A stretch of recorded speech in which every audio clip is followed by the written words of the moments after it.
Today is World Environment Day, if you don't already know it, where we celebrate environmental work from millions and millions of youth, people, organizations, cities and governments all around the world. Let's start this session by watching this message from UNEP on World Environment Day. In the universe are billions of galaxies. In our galaxy are billions of planets. But there is only one Earth. For most of our history, humans lived in harmony with nature. But we have shattered that balance. Exploiting our planet for products and wealth, creating a climate catastrophe, driving species to extinction, and polluting our land, seas, and air. The wave of life is fraying. If it fails, we as a species will fail too. The science is clear, and time is running out.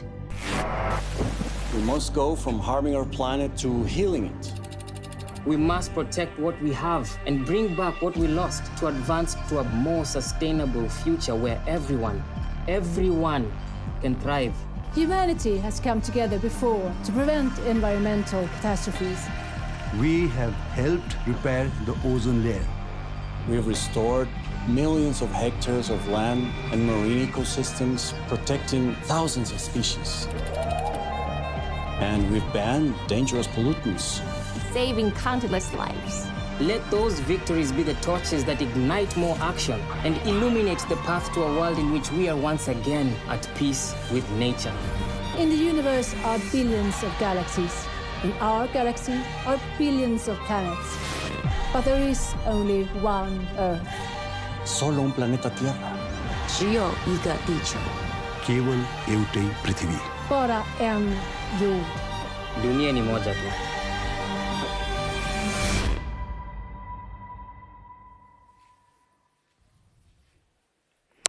It's now my great pleasure to welcome on stage Ingmar Andersen, UN Under-Secretary General and Executive Director of the UN Environment Programme, as well as my co-moderator for this session, Kehkashan Basu, who's youth leader and founder-president of the Green Hope Foundation, which involves youth from the United Arab Emirates to Canada, Nepal to Kiribati, not least with tree planting. Please, come on down. It's like a game show, isn't it? Lovely to see you. Thank you so much for finding the time. Would you like to come and join us on the sofa? We think we're going to have a little sofa session here. We started off with quite a small sofa at the beginning of this week, but it's been getting bigger and bigger and bigger, and eventually it might get to the other side of the stage.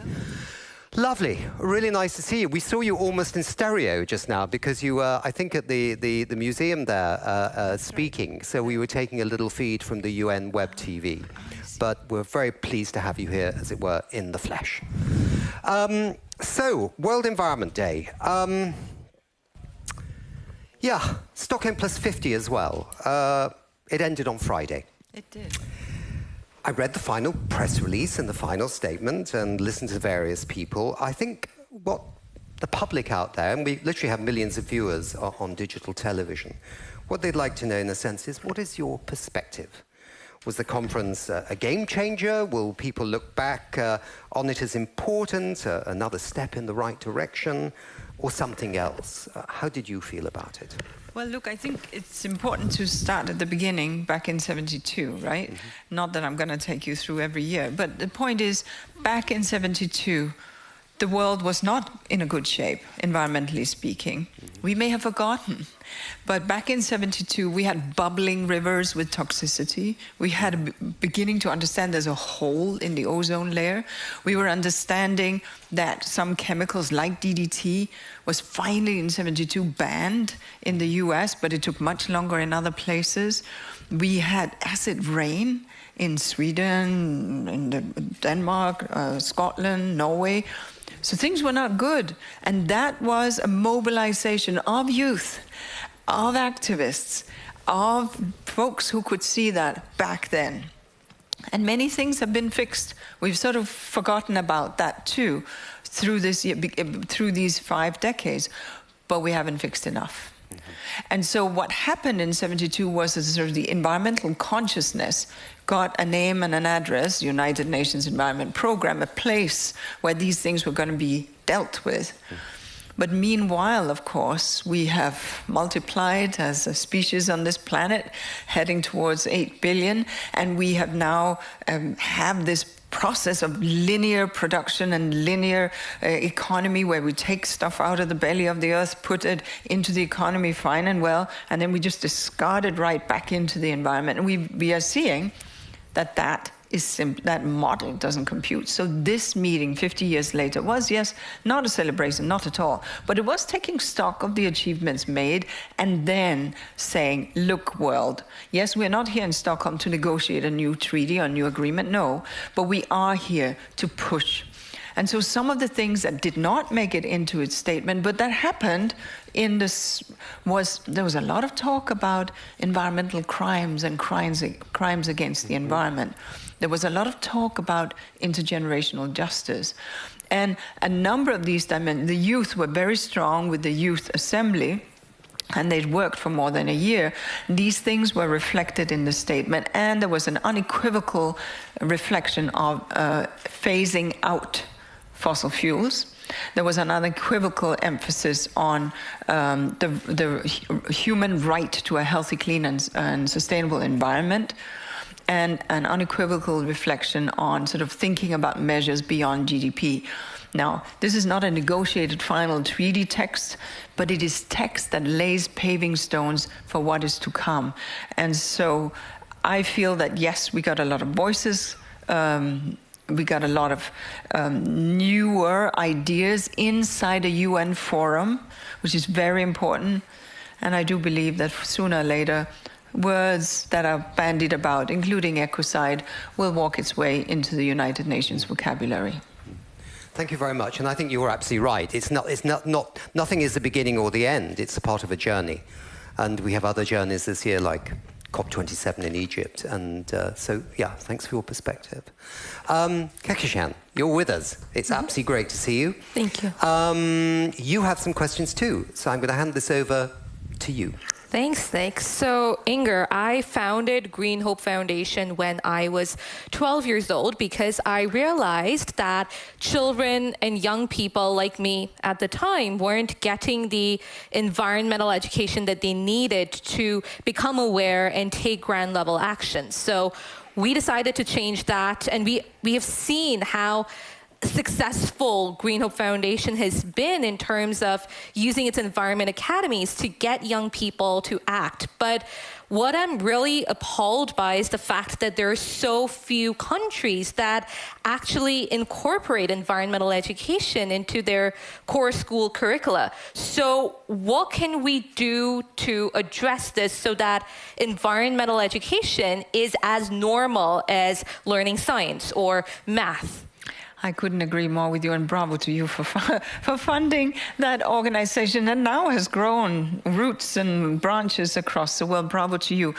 You are absolutely right. In some countries, the syllabus has been, the actual government-crafted syllabus does have environmental components, but they're like bolted on. It's not, now we do a project on, right? And then we go back to do math and science and biology. To me, it is absolutely essential. And in fact, with my good friend Audrey Azoulay, who's the head of UNESCO, we're speaking precisely about what will it take to, because UNESCO, of course, works on education, what would it take to step in and to have environmental education being part and parcel of this core curriculum. In the meantime, however, what will really matter is that individuals such as yourself really push. We at the United Nations Environment Program have tried any number of things, and we're playing in that space, although it's UNESCO's home base, right? But during COVID, we came up with something called Earth School. I don't know if you saw. It ran from Earth Day to World Environment Day. Every day a new element. It was for little kids, and there were all these experiments. Parents were going a little crazy with the kids at home, so we thought, what could we do? And it was hugely popular. Nat Geo and others helped us put it on significant platforms. So it was very, very, and TED, I should say, the TED Talks helped us a lot. So it became very popular. And we've done any number of other things, but we are not where we should be, and I do agree with you. And if I could just add the last point, in our university studies, you can kind of, yes, you can take a degree today in environmental science. You couldn't in my day. But if you study engineering or urban planning or architecture, only in few schools do they take nature and puts it inside the book, inside the actual curriculum. How do you build sustainably? How can you use nature's infrastructure, land, you know, impervious surfaces, coastal forests, plantings, depressions for wetlands, for inundation? How can you take nature's infrastructure into your planning framework? How can you on your highways have flowering medians? You know, all of these things that can encourage birds and pollinators. We're not teaching that, so we have a long way to go. For sure, couldn't agree more. And as environmentalist David Orr once said, all education is environmental education. So it's really important for us now, I think, to get that into our mindset so that we are able to get environmental education to children and young people right from their childhood, which really brings me to my next question. You know, you have been so supportive of young people, and you've said that young people are really indispensable when it comes to this just transition to a circular bioeconomy. But what often happens is that we as young people we get tokenized, and that means that, you know, this doesn't bode well for us because we are viewed then as a homogenous entity. So how do we address this tokenism of young people so that moving forward we can actually have this meaningful engagement of young people in the sustainable development process? You know, you're so right. And I walked into to something in the United Nations that sort of blew my mind, that you've had a whole day of conversation and then you give 1 minute to the youth representative. What nonsense. So now, whilst the United Nations is made up of member states, here's some of the things, but we're not there, and I don't want to say that it's a check mark against, you know, done. But some of the things that we have done at UNEP, for example, in all my invitations to member states to a meeting, we just had the first round of the talk on the Plastics Treaty. In the invitation, I write, please recall your own decision that the voices of youth are important. Therefore, we strongly encourage that you have youth on your delegation. And we also encourage that you have gender equity, obviously. I can't force that, but I can strongly encourage it. I'm also playing around with, maybe we should just publish who's on the delegation, you know, find a way. It's easy to publish gender identification, but it's hard to publish age. But I think we have to find a way so that we can also show up who's rising to the top. But in terms of representation, but more than that, what we find in UNEP, we have youth assembly often prior to the UNEA, the United Nations Environment Programme. How do we take that and carry those messages in? And they are diverse because you cannot say it is one homogeneous youth group, obviously. I think in this conference, we did better than we've done in others, including in UNEA's, because there was a little freedom. We weren't negotiating text per se, but I think it set a very nice marker that it is there. But, you know, the Secretary General says, you know, power is not given, it is taken. So it's time to grab the microphone and simply not let go and be that voice. And, you know, some of us have been at this for a long time and have grabbed microphones over the decades and just not let go and insist that that voice is heard. And then find allies wherever you can in whatever setting that can help enable that. But it's going to be a struggle, and one day the youth of today will be sitting in the positions of power, of influence, and then they have to remember that they once were outside banging on the door, because that responsibility carries on. For sure, and hopefully we will be able to bring about that change in mindset so that no one is discriminated against simply based on a social determinant. And I know UNDP has done a lot, so thank you for supporting young people so much. Hopefully we're able to replicate that all across the world. We're not there yet. You should continue to hold us to account. Of course. Back to you, Nick. Thanks very much. So, Inga, we're going to give you some magic powers now. We're going to, it's a bit like Harry Potter here. So, okay, it's World Environment Day, fantastic. I nearly brought some of my old World Environment Day T-shirts out here just to remind people that they're quite nice to have, you know. But in the end, they were looking a bit shabby, so I've left them in the green room. So, yeah, World Environment Day obviously links directly to the establishment of UNDP in Stockholm 50 years ago. That's great. If you could have the special power of being, say, a fairy godmother, okay, yeah, with the wand, and you could wave it. Is there something, where would you wave it? Where would you point this magic wand to change something in the world that you felt needed dealing with right at this moment? Do I have two waves? You can do two, because I remember when we saw you on the show in the 22nd, you said, no, you can't ask me one question about what have we done since. Okay, so you can have waves. two or three. Two or three, it's up to you. Oh, now it's getting... So first of all, from science to action. We've got to shorten that time. It doesn't work that science tells us 40 years ago that something is happening and we're still having a conversation. Look, we are heading to COP27 and we skipped a year. That's 28 years. And the science has been telling us with ever greater precision that we have climate change. What nonsense. 28 years. What nonsense. When we perfectly knew when this process began what we needed to do. I remember when I was starting out, I said, why are you talking, and now I'm talking single-digit COPs, right? Yeah. So why are you talking about adaptation? We should not accept adaptation, because that meant that we didn't do what we needed to do. Now, of course, I'm on the barricades fighting for adaptation. But the point was, back in the single-digit COPs, if we had acted, adaptation wouldn't be a priority. So, shorten, that's wave one. Wand wave one. Everybody, that's wand one. Okay, shortening the distance between science and action. That's it. Okay. Secondly, invest in nature. Look, that amazing, beautiful nature gives us everything. Like everything.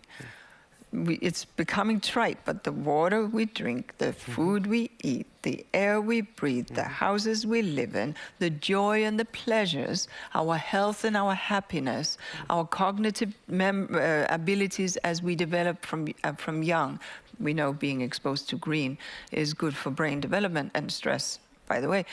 So it gives us everything, and it is not inexhaustible.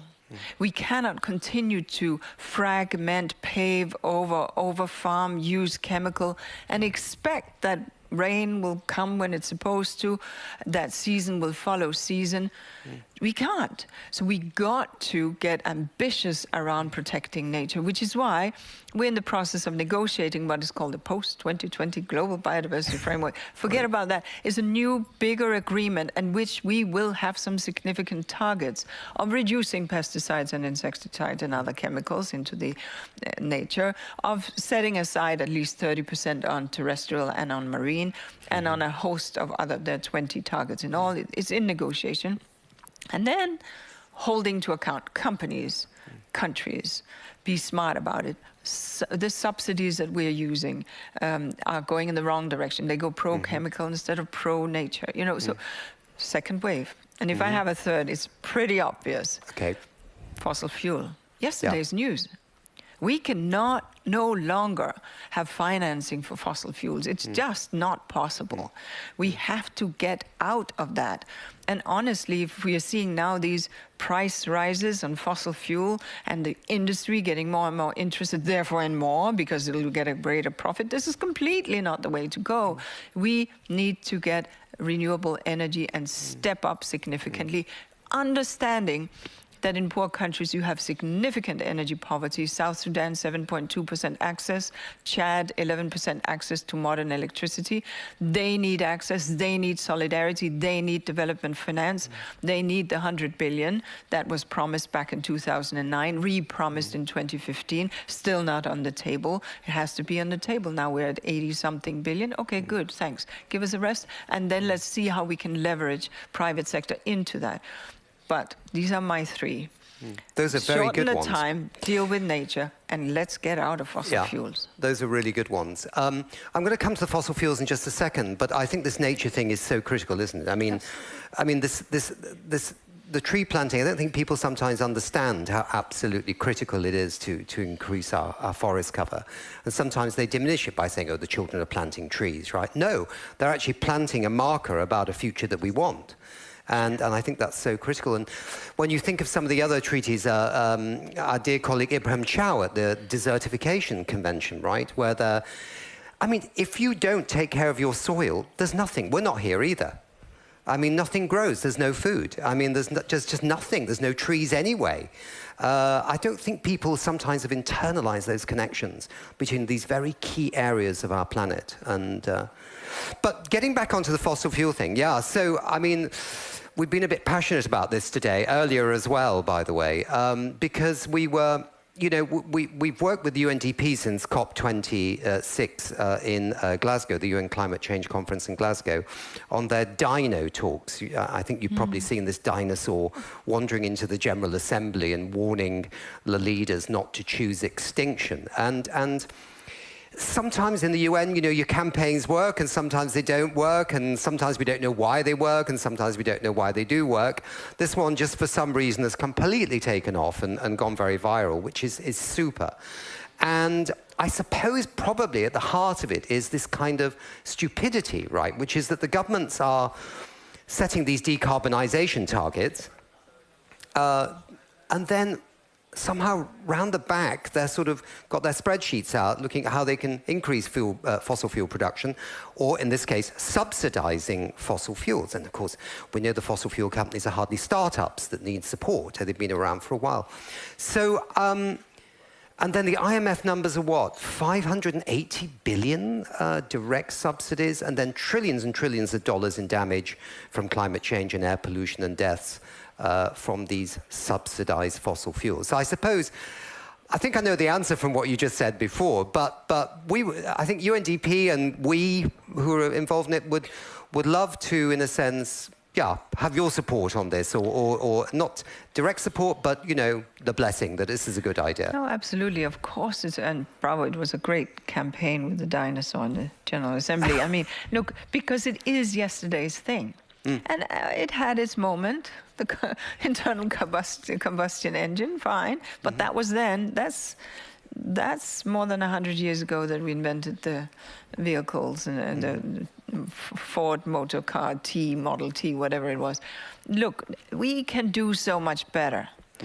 And we can do so much better that can produce cheaper energy, that can produce cheaper on the planet as well in terms of its impact, and more decent jobs. But this transition, and this is where it gets difficult, has to be fair. And so that miner today and that mining family that is dependent on oil or coal cannot be left behind. So we need to be very smart about this. Countries that are obviously supporting fossil fuel subsidies need to have a conversation with themselves. This is very short term. Countries that are entirely hydrocarbon dependent as an export, we need to also help them make that transition, but they also need to help themselves by diversifying their economy. There are many, many things that can be done. The irony is that some countries have already been leaning in. Countries that don't have a lot of money. You lived in Kenya and worked with UNEP, and you know that nearly 30 years ago, Kenya decided to invest fairly big time in its geothermal potential. You know that now they've got solar on a big time basis, and of course wind. Or Morocco, investing more than 2 billion in solar, concentrated solar power, which now is, I mean, they're aiming for a fossil fuel future. These countries that are leaning in, you know, as I say, the early bird gets the worm here. They are ahead of others. Others need to really follow suit. It will give them energy independence. They will not be jerked by sudden price rises, sudden price drops. It is inevitably the way of the future, and it's time to get on this train. And so you also need to think about who is on the train. Well, it's very interesting, isn't it? Because pension funds are beginning to say, okay, you're 24, entering a pension fund, you might live till you're 80, 90, God willing.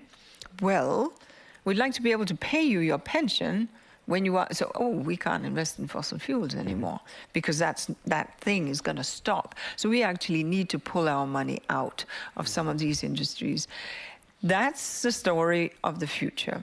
And that is the story that we need to capture. And when the IMF comes out with these numbers, we need to understand that there's a diversification in the numbers, because a good amount of this is also in poorer oil-producing countries to allow the poor family whatever they need.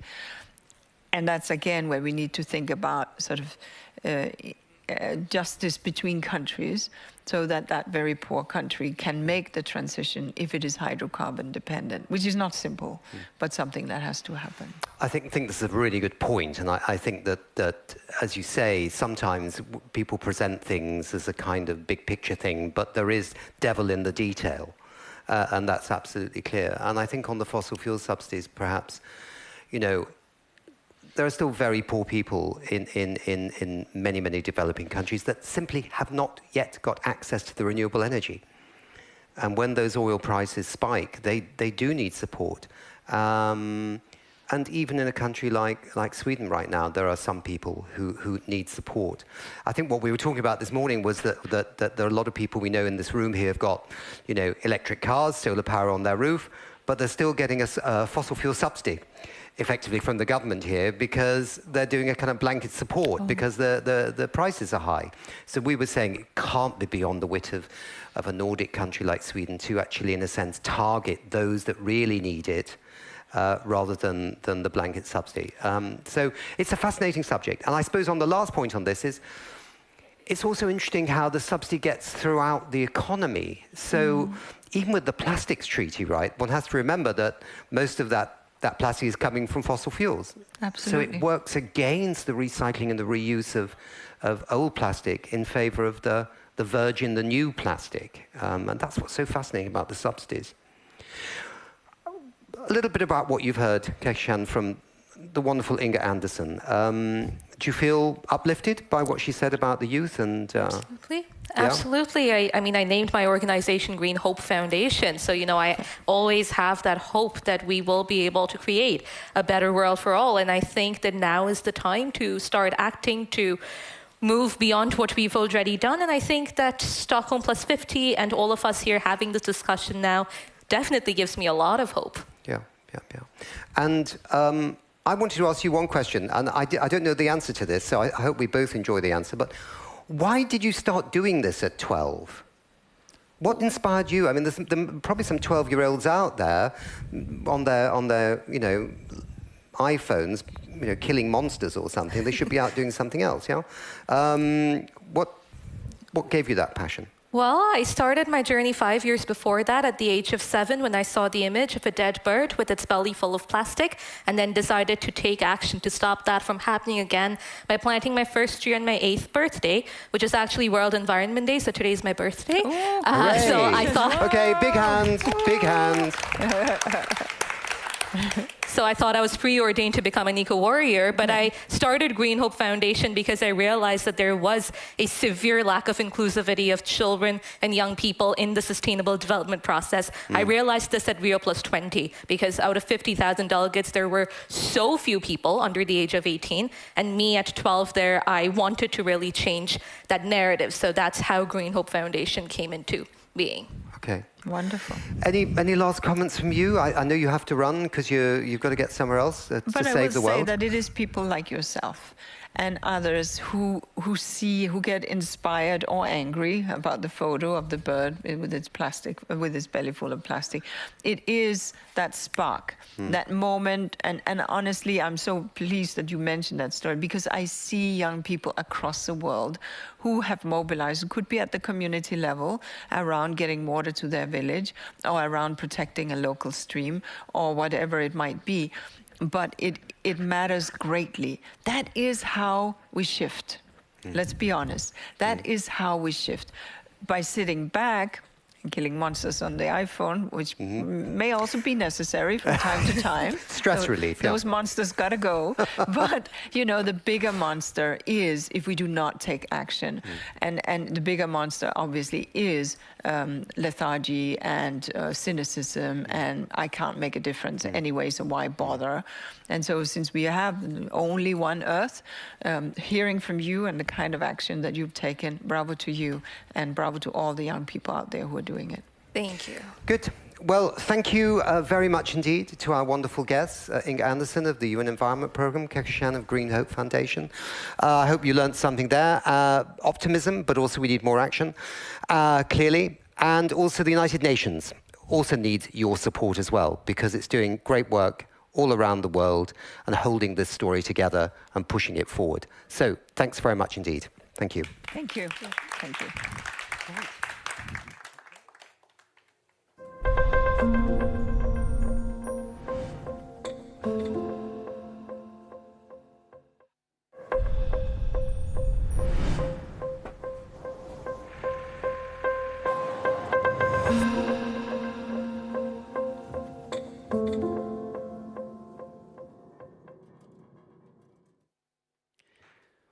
Welcome to the Dragonfly's Den, where we will bring up a selection of We Don't Have Time partners to pitch their climate solutions to this panel of climate communication experts that I'm just going to introduce in a minute.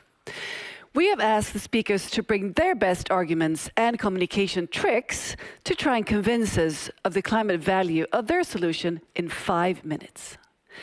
Our panel, which I will introduce just now, will then analyze the pitch and give the speaker a score between 1 and 5 green hearts.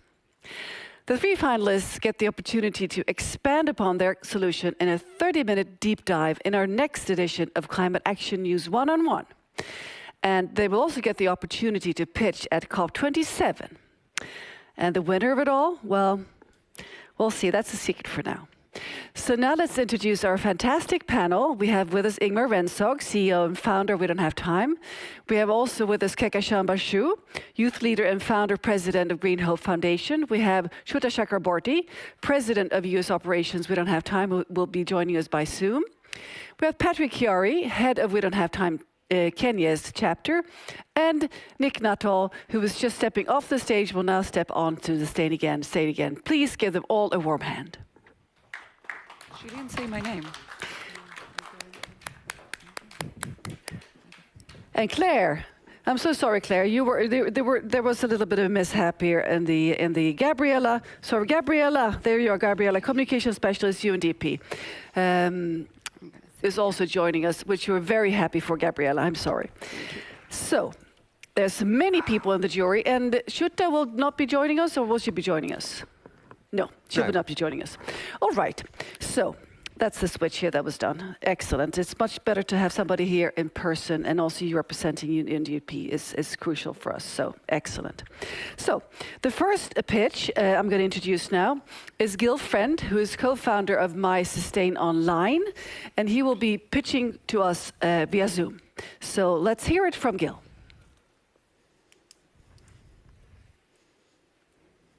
He's not with us quite yet. All right, so then I'll just talk to you for a minute or two.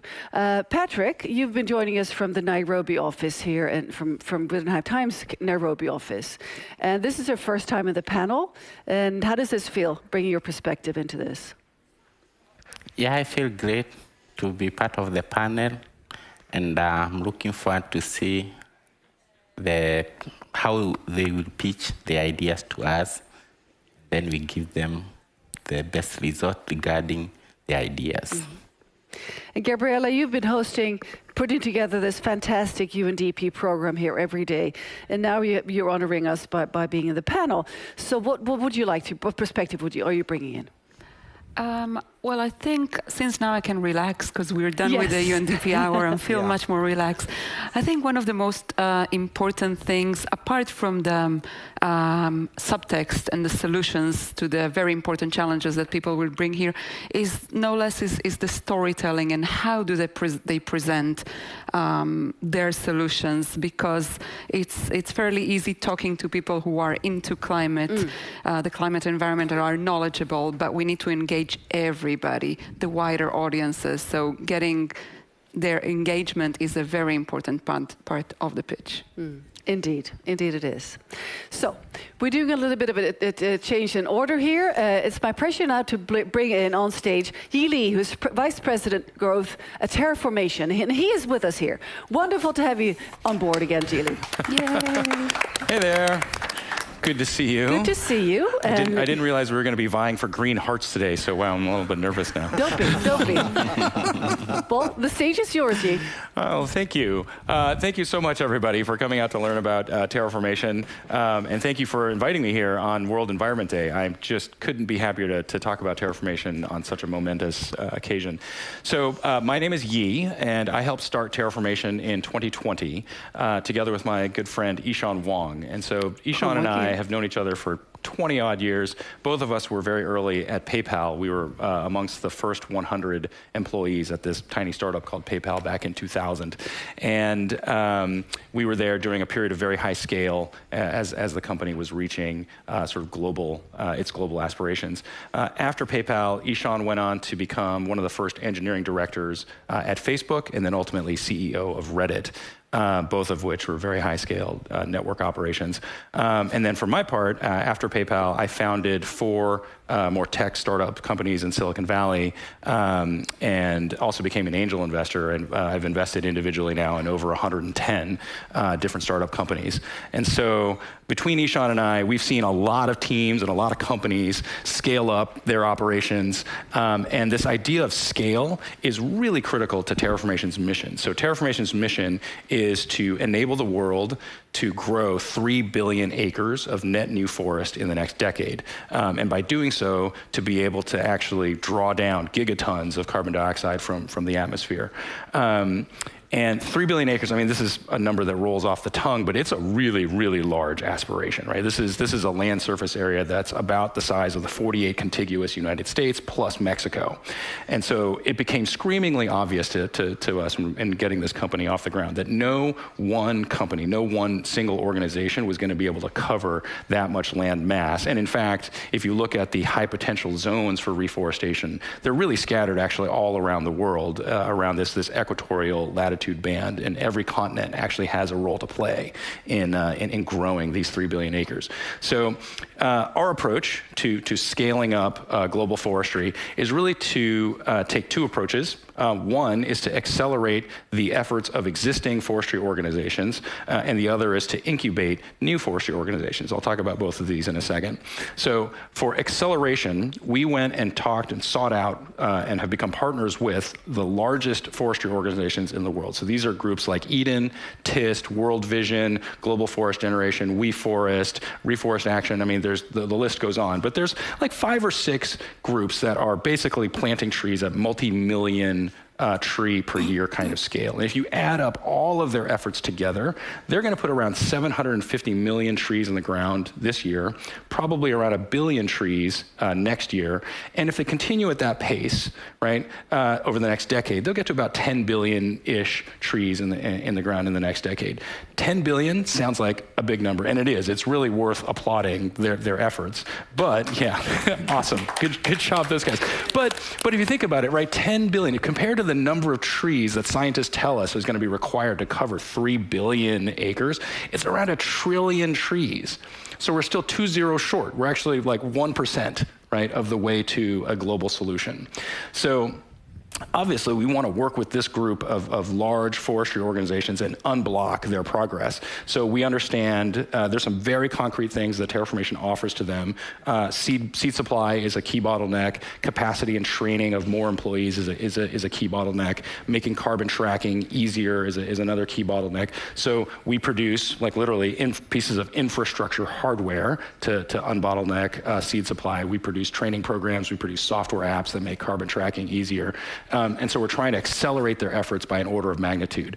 And then on the incubation side, it's also screamingly apparent that the world needs thousands of more teams to join the fray, to become people who are not today foresters, to become carbon foresters. And in order to incentivize that, Terraformation recruits, trains, provides financing for early stage teams to become successful carbon forestry experts, and that's what Terraformation does. We are a 2-year-old company. We've raised 2 rounds of venture capital, about 100 employees, operating 30 projects around the world, and constantly looking for more. Thank you so much, V. Thank you, everybody. Stay oh, I stay here? Okay. It's time for first comments and then the votes. Do I actually get green stars now? Let's start with you, Kehkashan. What comments or questions do you have for... That was odd. Okay. They said, well, that's just a little bit of a distortion here. There we go. So, Kehkashan, do you have any comments or questions for Yi? For sure. So what prompted you in 2020 to start Terraformation? Why not before? Why not after? It's actually a personal question for me. In 2019, I had kids. I have 2 kids. They were reaching teenagehood in 2019. And you start to get questions from teenage kids about the future. And honestly, just as a parent, I felt very uncomfortable answering those questions, right? Like, you know, having a kid ask you, Papa, what should I do when I grow up? And being unable to like actually supply an answer that wasn't really dire sounding, like, you know, rather than becoming a YouTube star like you're thinking of, which is what teenage kids seem to want to do these days, having to give them really sobering, you know, kinds of questions like, I'm pretty sure your food supply chain is going to be really different than the one we have now. So maybe you should look at, you know, hydroponics or vertical farming or something, right? Like those are really depressing answers to give to somebody when you're not confident that the future is going to be better for them. And so, yeah, really thinking about what I needed to spend time on as a working person, right? I made a commitment that year that I was just going to work on climate for the rest of my life. Well, that's wonderful.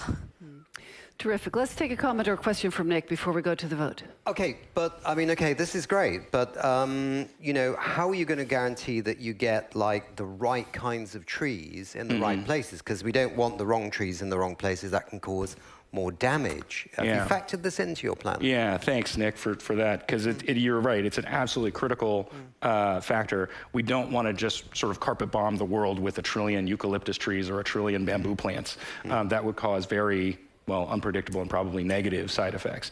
So native and endemic forestry is really key to our approach, and that's why seed collection of locally appropriate trees and then propagating them into forestry projects is a critical part of our approach. Okay.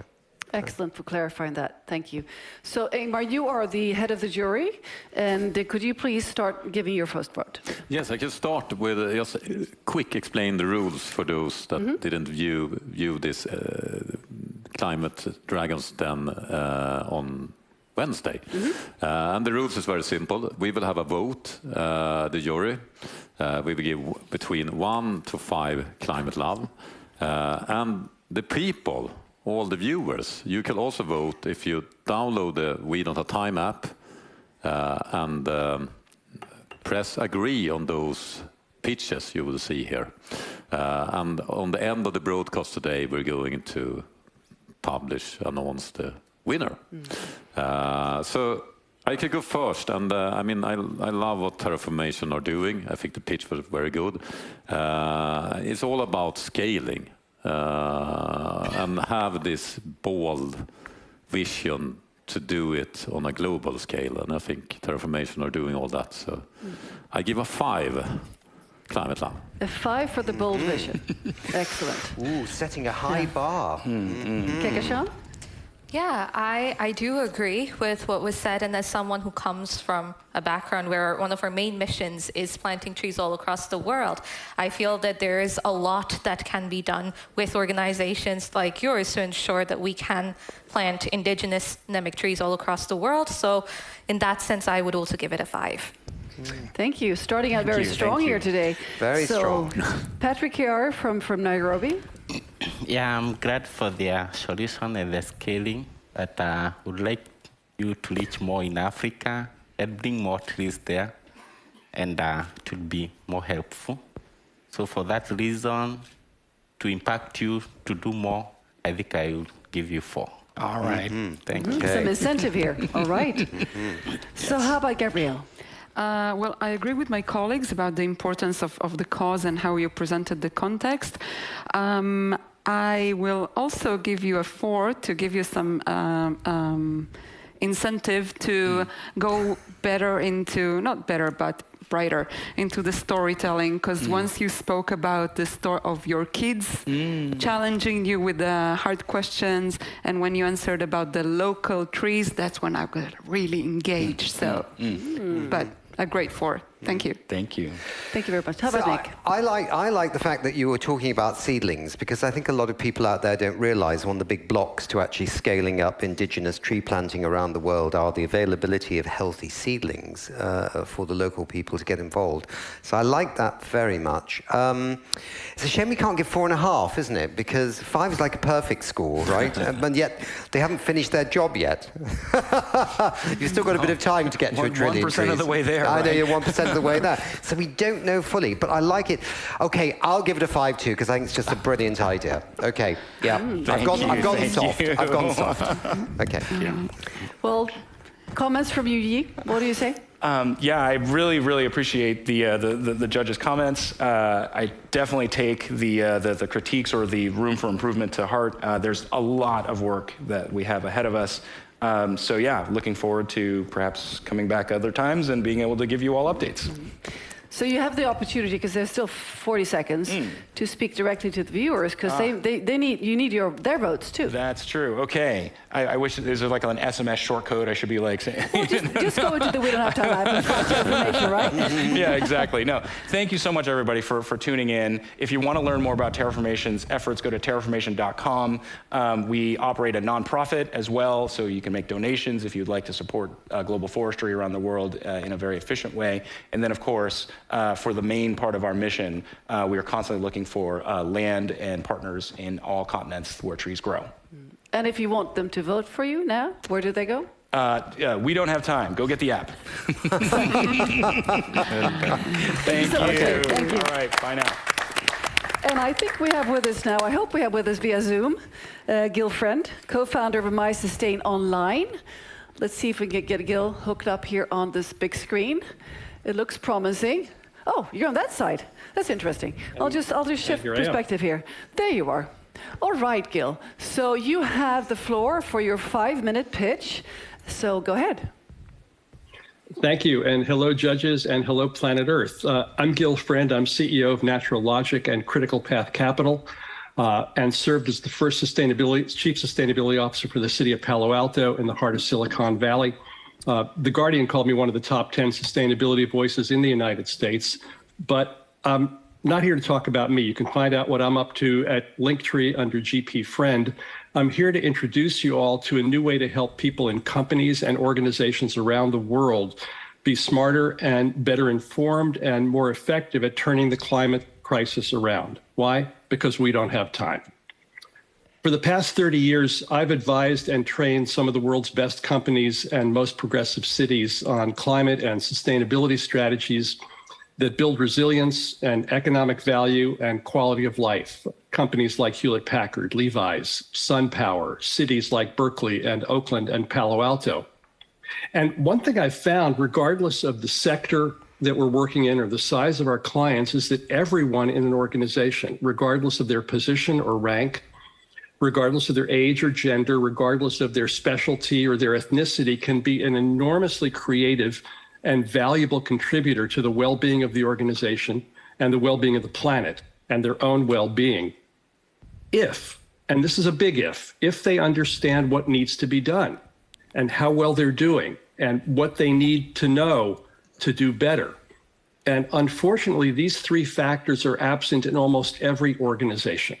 That's why I helped co-found mySustainOnline.com. mySustainOnline is a micro-learning platform delivering short online courses in about more than 100 sustainability topics, ranging from operations to SDGs to buildings to supply chain, with programs being added on social and governance issues as well, even as we speak. The courses are available on demand in any platform and in more than 100 languages to help people as individuals and as members of organizations better understand the challenges of sustainability and the climate crisis, and specifically what they and their organization can do about it. What's micro-learning? Well, in mySustainOnline, it's hundreds of courses on dozens of topics delivered in simple, engaging 2 to 4 minute modules that, as I said, you can access anytime from any device in almost 100 languages. Look, I've trained business leaders and sustainability leaders all over the world, executive teams, sustainability teams, product design teams, parliamentarians, elected officials, and many more. It's been powerful. It's been effective. People tell me it's changed their lives. The old classroom training model, synchronized schedules, butts in seats in the same room or even the same Zoom room at the same time, is great. Nothing replaces direct human contact. We've learned that all too well over these last 2 years, but that can only go so far. We wanted a way to go wide. We wanted a way to have the massive reach that these times and this crisis demand. We wanted a way to make this available and affordable to everyone, from the largest companies with a global workforce to small companies and schools and NGOs and faith communities and labor unions and investment organizations and municipal authorities and just plain folks, wherever in the world you live or work. So that's why we created mySustainOnline and why we're thrilled to support World Environment Day and We Don't Have Time by offering mySustainOnline subscriptions at a 90% discount for the next 10 days. Just go to mySustainOnline.com and subscribe before June 15th. Check it out for yourselves and join us in getting better informed, more engaged, and more effective. And please tell your coworkers, tell your boss, tell your neighbors. More than 200,000 people are using mySustainOnline now at companies like Tata and ABB and many others, with 10 large global companies evaluating our platform at this very moment. So we hope that you and the companies that you work for or buy from or invest in or boycott will consider joining us too. Ask your company to contact us directly to explore how to get on-demand sustainability micro-learning to every single person in your organization, from the loading dock to the point of sale, from the factory floor to the executive suite and boardroom, for just pennies a day per person. I'm Gil Friend. Follow me at GPFriend on Linktree and visit mySustainOnline.com before June 5th to grab the 90% World Environment Day discount. Thank you for listening, and thank you for all you do for all of us and for the living world we all belong to. Well, thank you so much, Gil. Thank you very much. So, of course, I now need to turn to... I get excited here. So, it sounded like a rap, you know? Not bad, yeah, okay. Yeah, let's do it. So, we have two communications, actually three. Well, they're all communications experts. So, but I'll start with you, Nick. You've been working in communications for many, many years. Yeah. What reflections do you have on this presentation? I suppose I'm still struggling a little bit to... it seemed very broad. There seem to be many possibilities with what you're doing. Two quick questions. One is, okay, if I want to change my life as an individual, is this relevant, this platform, or is it just for companies? And the other question I had is, we've got Patrick here, for example, from Kenya. Is he going to find, if he's from Kenya, or he's from Ghana, or he's from Kiribati in the Pacific, in a small island developing state, any relevance in this product, or is it developed country focused? Thank you, Nick. Good questions, Nick. No, it's not developed country focused, it's global focused. There are specific conditions that are going to be different in Kenya or in the South Pacific or in the middle of Asia. But the physics are the same and the biology is the same. The world works the same everywhere we go. Companies do many of the same things. They have inventories, they have sales, they have employees, they have customer communications, they have employee relations. All of that is something that every company everywhere in the world deals with nuances and differences that will reflect. To your first question, Nick, this is more designed for employees of organizations or members of organizations, but individual people are going to find things relevant for their own lives as well. Okay, thanks. Thank you. Who else? Kehkashan? Yes, so a lot of the large companies often function as transnational corporations, which means that you can reach out to their head office maybe, but their subsidiaries in other countries might just continue with business as usual. So does your platform have any strategies to reach out to them as well? So it's not just targeting the head office where people know about it, but kind of ignoring the fact that they just go about destroying the planet in other parts of the world where their subsidiaries are. Thank you, Kehkashan. Thank you, Kehkashan.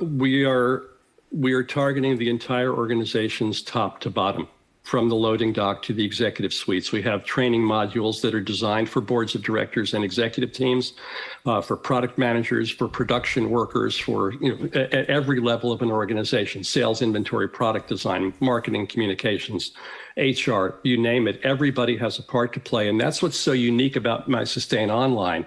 We're making it workable and affordable to bring this training to everybody in an organization.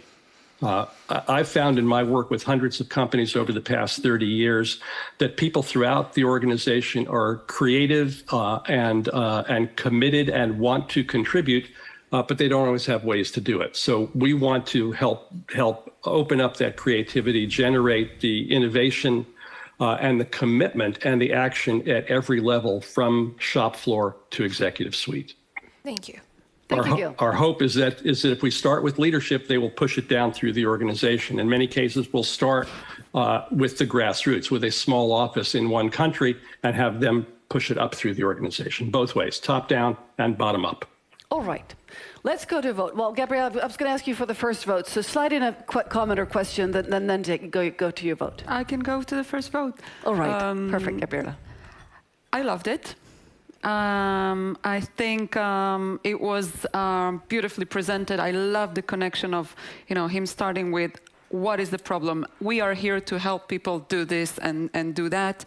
And the context and the challenge, I loved all of it. I would love to hear a little bit more about the values behind it, because it sounded like very broad, as if we're covering everything. So I would like to be more specific and to be a bit more about the ideology and the heart behind it. And also, to be honest, about not only organizations, but people. Just, me as a person, regardless of the organization, I would sign up. So my bottom line is, I'm going to sign up, Gil, and I'm giving it a 5. A 5? Yay. Wow. Thank you. Very strong start here. We're being very generous because it's World Environment Day, isn't it? We're all in a kind of nice, friendly mood. Or is it because it's excellent pitches, huh? Yeah. So Patrick, over to you. For me, they have moved me on. I'm a product of we don't have time. I happen to know we don't have time back 2019. And it means we as global people, we as global family, our world is like a global village. So what they are doing, I'm supporting them, and I give you 5.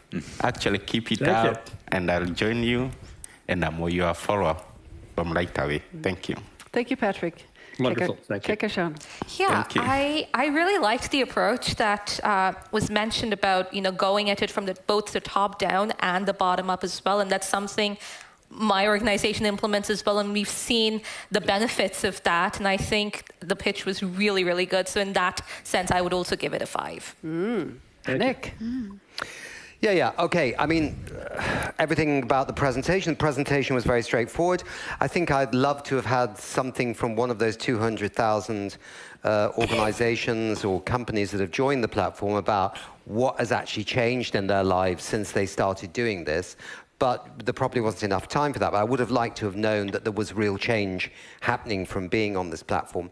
And the other thing I was going to say was, I can't remember what it was now. So I like it. I would love to know more, and so I can't give a full 5. I'd like to give it a 3. Thank you very much, Nick. Thank you. And the final vote comes from Ingmar. Ingmar, go ahead. It's not the final, it's just one of them. But, yeah, but the final in this, yes. in this segment here, yes. It was a great pitch. Education is key, and especially educating not the climate youth. They don't need education. We need to educate the leaders and also people working in companies with big impacts. I love your mission. It's really needed. I'm on the same mission, educating a lot of leaders as well, and their knowledge is often not so high that you can think of. So doing those speed education courses on the internet is brilliant.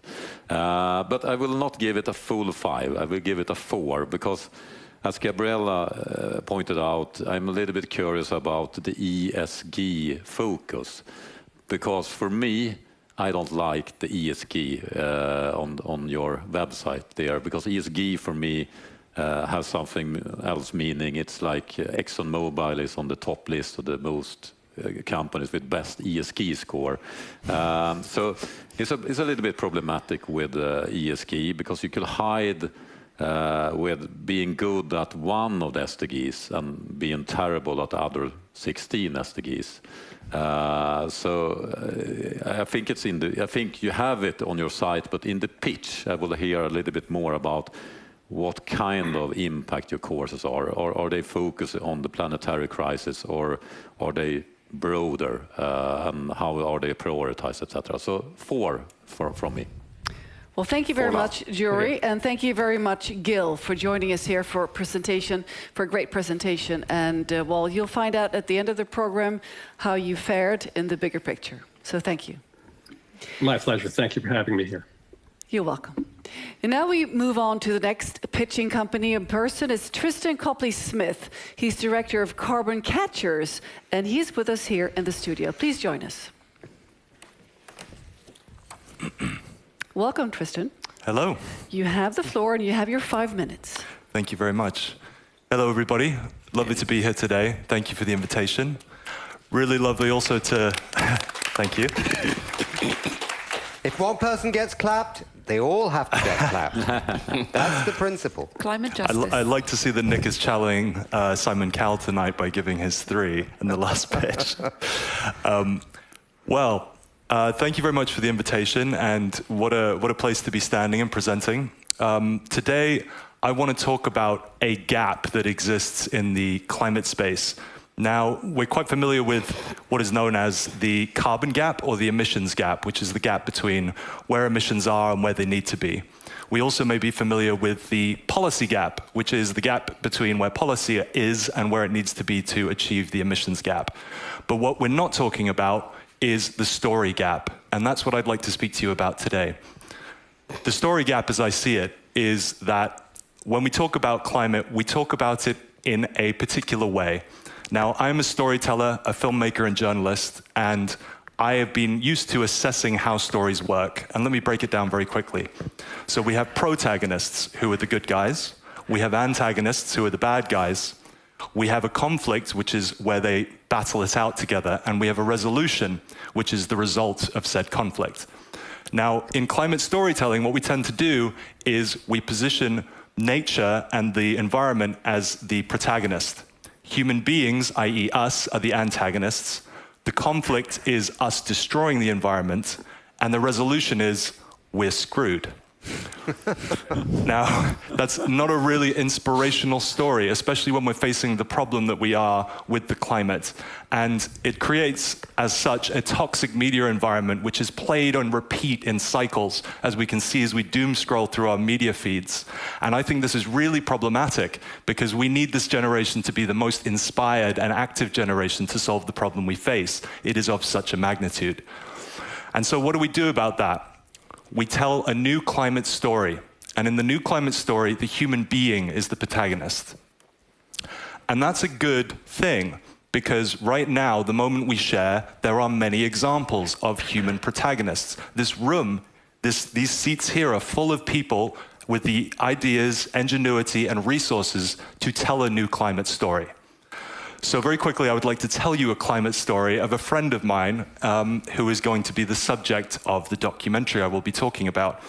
Her name is Olya Erzak. She is a Russian-born American, now living in California.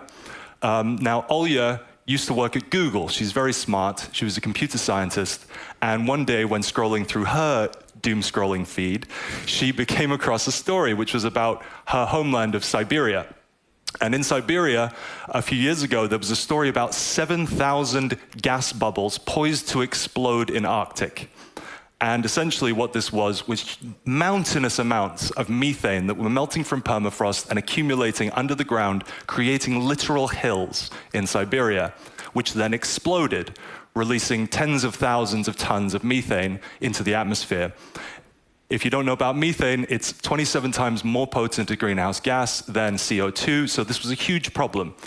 And what Olya decided to do was focus her entire life on solving that problem. So she left Google, she started a company called Frost Methane with some friends, and they spent nights and nights hacking together ideas in their kitchens, in their shared communal spaces, and doing hackathons in industrial buildings.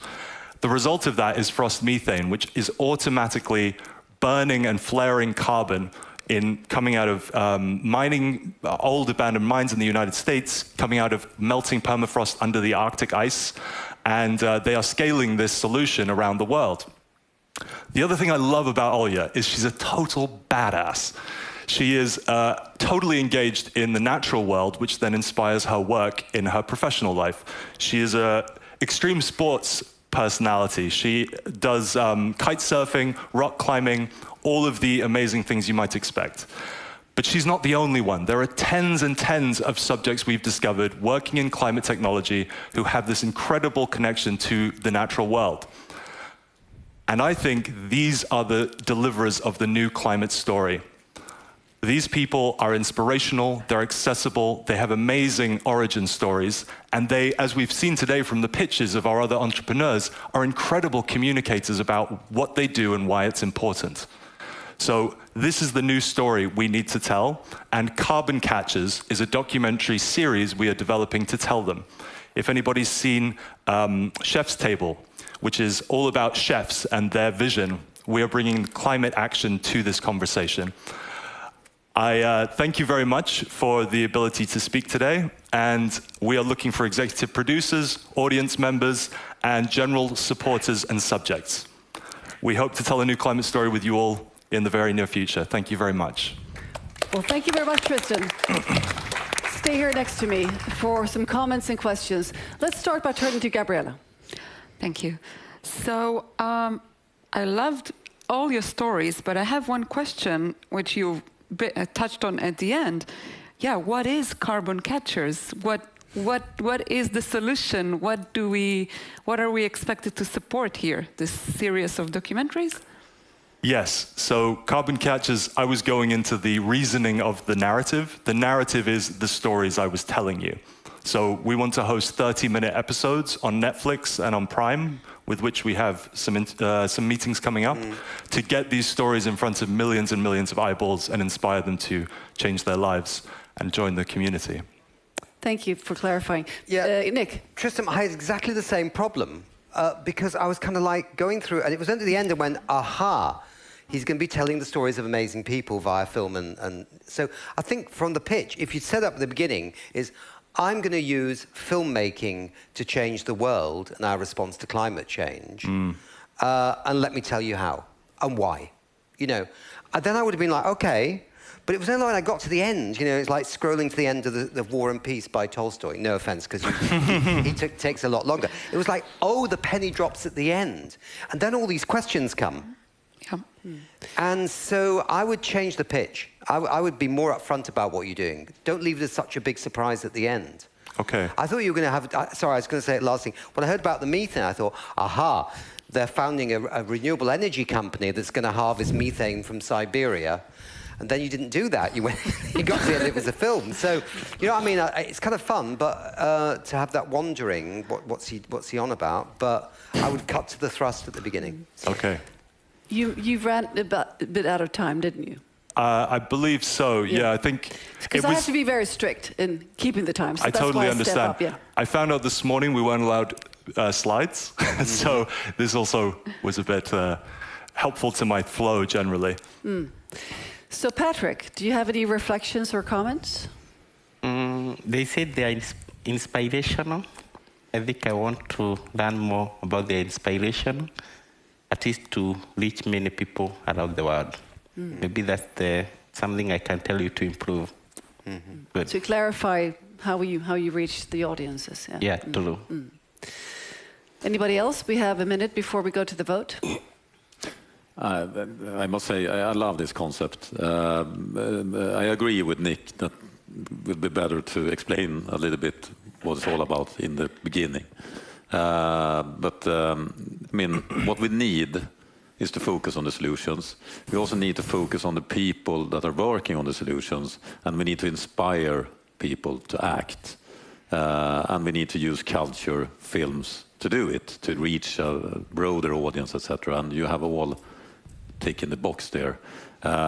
So my question is really, how will you make sure that these films you're producing are going to reach more than 1.5 billion people or everyone?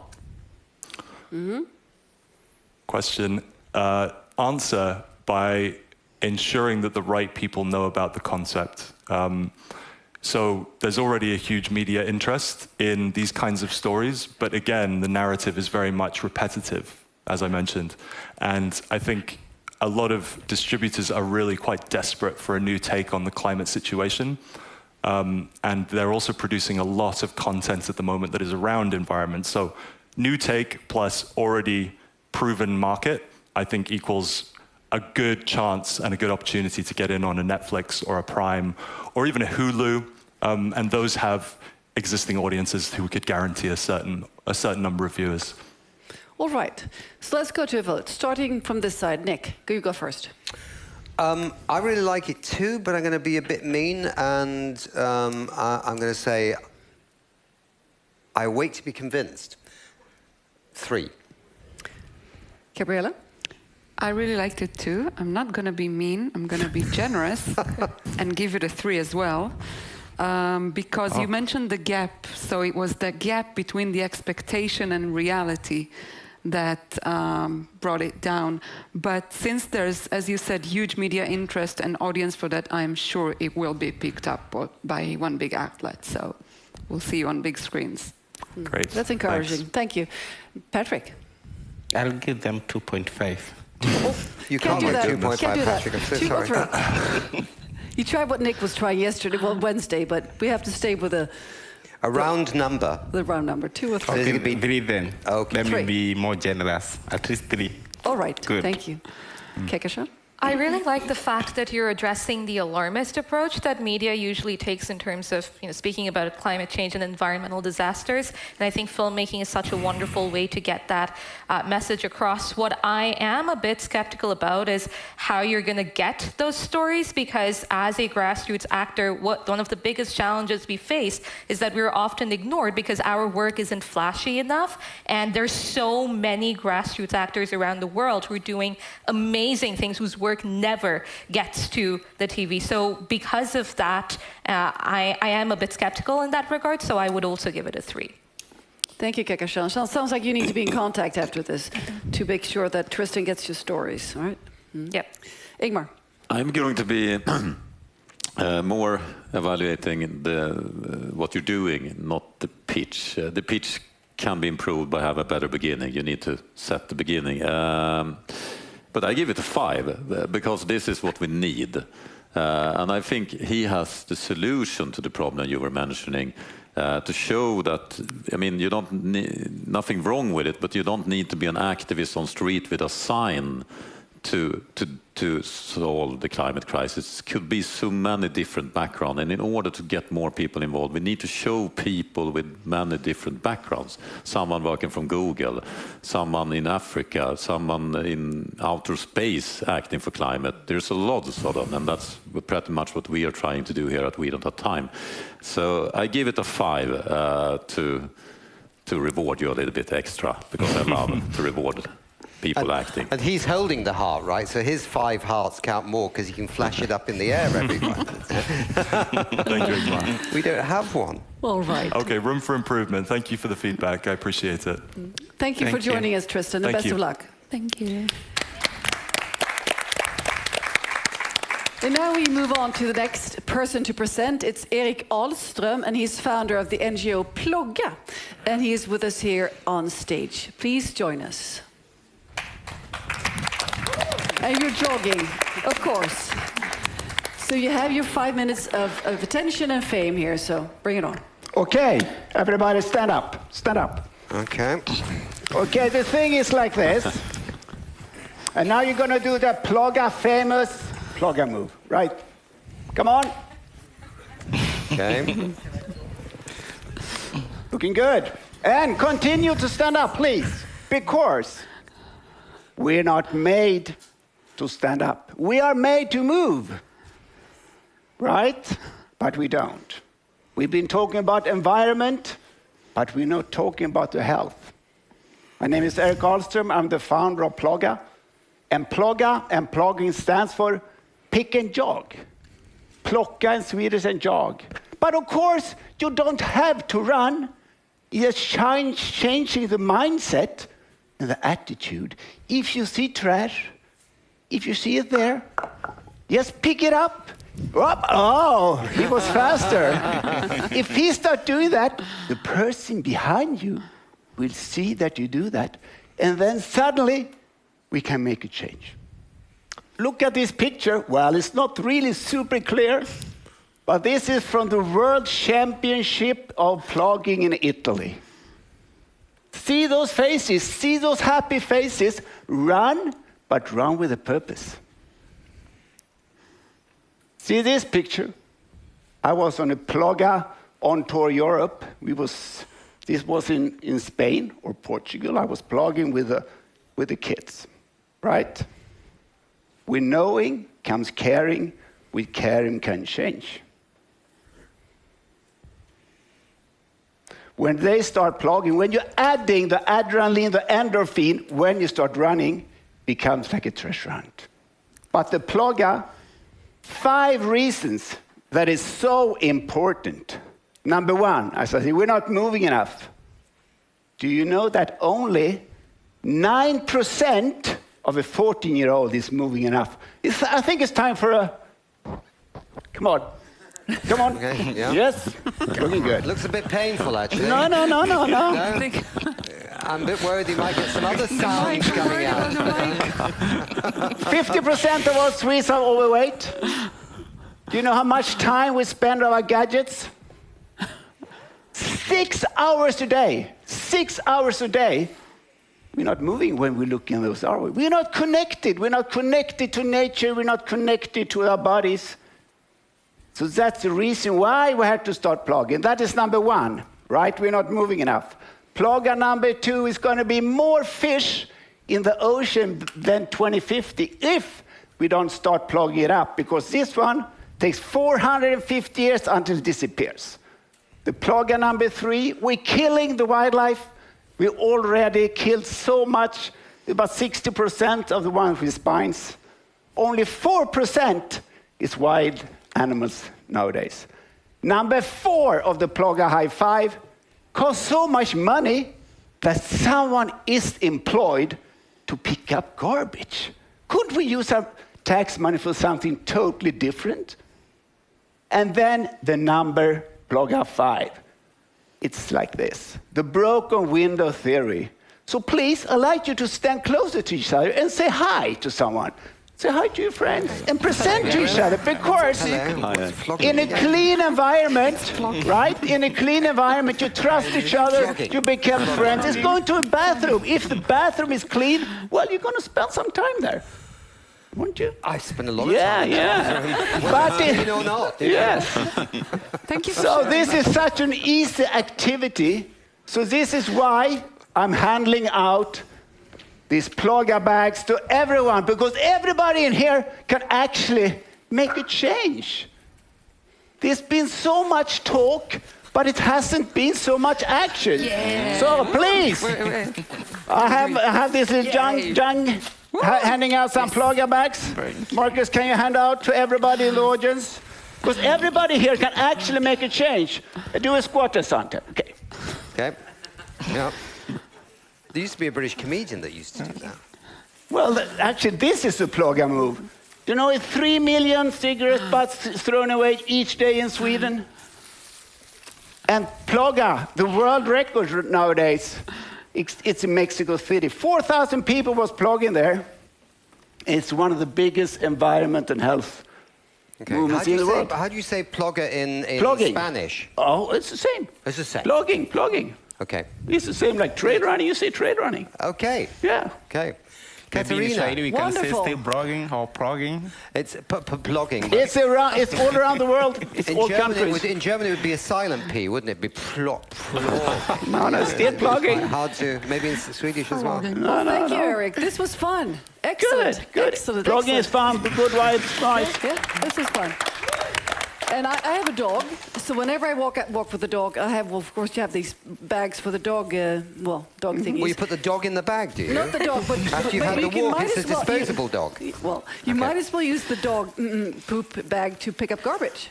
Right. So that's a good tip for dogs. That might not have a Plogga bag. You train the dog to pick up garbage. No, but actually it just changes the attitude, and it becomes like a treasure hunt. It becomes like you're out in the forest picking mushrooms. Absolutely. Suddenly you see trash everywhere. You're scouting for garbage instead of going, that's too bad. You pick it up, yeah. I will never be unemployed.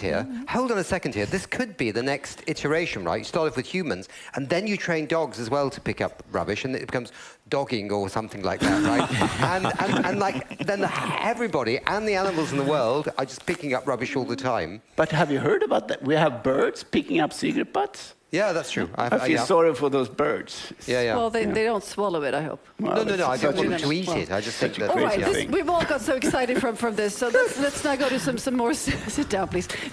No, should they sit down? No, I want them to do the Plogga mode. They've been sitting out all day. Yeah. Stand up, come on. Well, maybe... And are you guys... Are you still... Come on, stand up.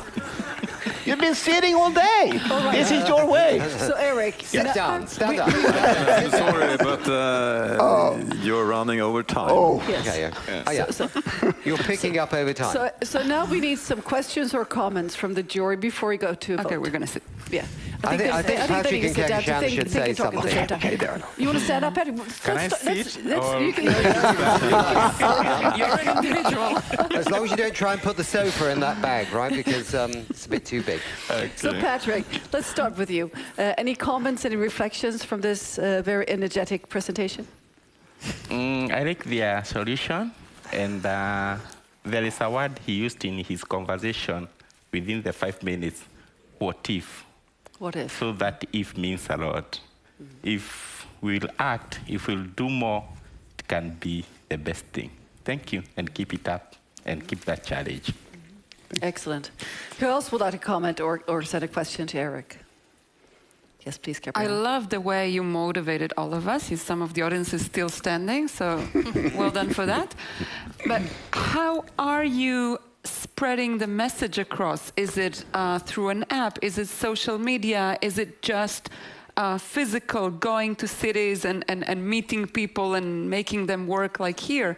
How is the message coming across? Oh, the message just goes viral. It just goes everywhere from social media. It's just crazy. If you start Googling it, you will be amazed. It exists in all countries in the world and in all cities. So social media, that's your media. Yeah, because the name is funny, and it looks so stupid when you run here around like this, instead of going around and picking garbage like this. Oh, this is just so funny. See, you start smiling, people start laughing. Crazy. Easy. Yeah, so my question was, after, my organization does a lot of the cleanups, so this is something that I'm thinking about. So after you do the cleanup, how do you ensure that the garbage you collect doesn't end up in a landfill just because you throw it away? How do you ensure that, it goes to a recycling plant or it's reused in some way? Good question. Yeah, the thing is, I feel like we are the extension of the litter bin, right? So instead of laying on the streets, or it ends up in the ocean, we pick it up. So we can't guarantee, because it's millions of people. It's the same with the dog shit, you know. How would you know where it ends up? Let's not go there. Let's not go there with that. So we can never guarantee. It's just a mindset, because if it's trash, trades trash. If it's clean, it's going to continue to be clean. Like in Singapore, there's no trash there. So that's the thing. Suddenly, it will not be any trash, and then we don't have to worry about it. Okay. Ingmar. And then Ingmar, and then we need a vote. Yeah. I love your energy, and I still remember how you were running in our very first climate conference we did 2018 from We Don't Have Time. We did this digital conference before Corona, so it's kind of state of the art. And you also came in with your energy, with your trash bag, and you throw a lot of trash there. But my question is, I remember you talked about the billions that have seen this on social media back then. Now it's 4 years later. Has it grown since when, or is it more linear growth, or are we talking about exponential growth? How much is people more plogging today compared to 4 years ago? Well, it's been growing a lot, but our organization hasn't been growing. So I really need more help to have it digitalized and have a platform, and also have a toolbox for schools. I mean, this is the next generation. They had to start moving. I mean, they had to start understanding. I have a tip for you. The pitch before, you need to be in his documentary. That's a great idea. Yeah. Yes. Okay. So a vote. Let's start with Nick. Okay, I'm going to be not your best friend, because I'll tell you why. I'm a bit sick of picking up litter now in this world. I think we need to be looking at the companies that create the waste in the first place, because this way of human beings, us all feeling guilty about plastics and things like that, and then trying to recycle, those big corporations out there are making mugs of us. They could change this overnight, but they don't. So we are carrying the can for the waste, when the big corporations that make this rubbish shouldn't be making it in the first place. So I love what you're doing, by the way, but as an answer to our problems moving forward, I feel I can only give you a 2. I'm sorry. All right, Gabriela. I loved your energy, your pitch. I love the idea, and I love that it's a grassroots thing. I'm a little bit close to Nick with also feeling the need to take it to the next level, since it's been going on for 4 years. So seeing how do you take it to more institutionalized, to organizations, to companies, to above that level, and to go from bottom up and top bottom. So I'm going to give it a 4. Yeah, if you could make the head of Exxon, the CEO of Exxon, run around picking up his waste, the plastic that we see everywhere, I would love that. That, to me, would be really interesting. Good idea. Patrick? I was looking forward to give them high 5, but I think I'll give 4. Okay, you said in your conversation there is 6 hours we use in our gadgets. So improve at least to let people use at least 3 or 2 hours. And to give you that improvement, that's why I'm giving you 4. Good. So it's an incentive again. Yes. Kehkashan. Yeah, I really, really like your idea. And I think, it is so important that people are aware that picking up after themselves is extremely important, or even just, ensuring that their community, country is clean.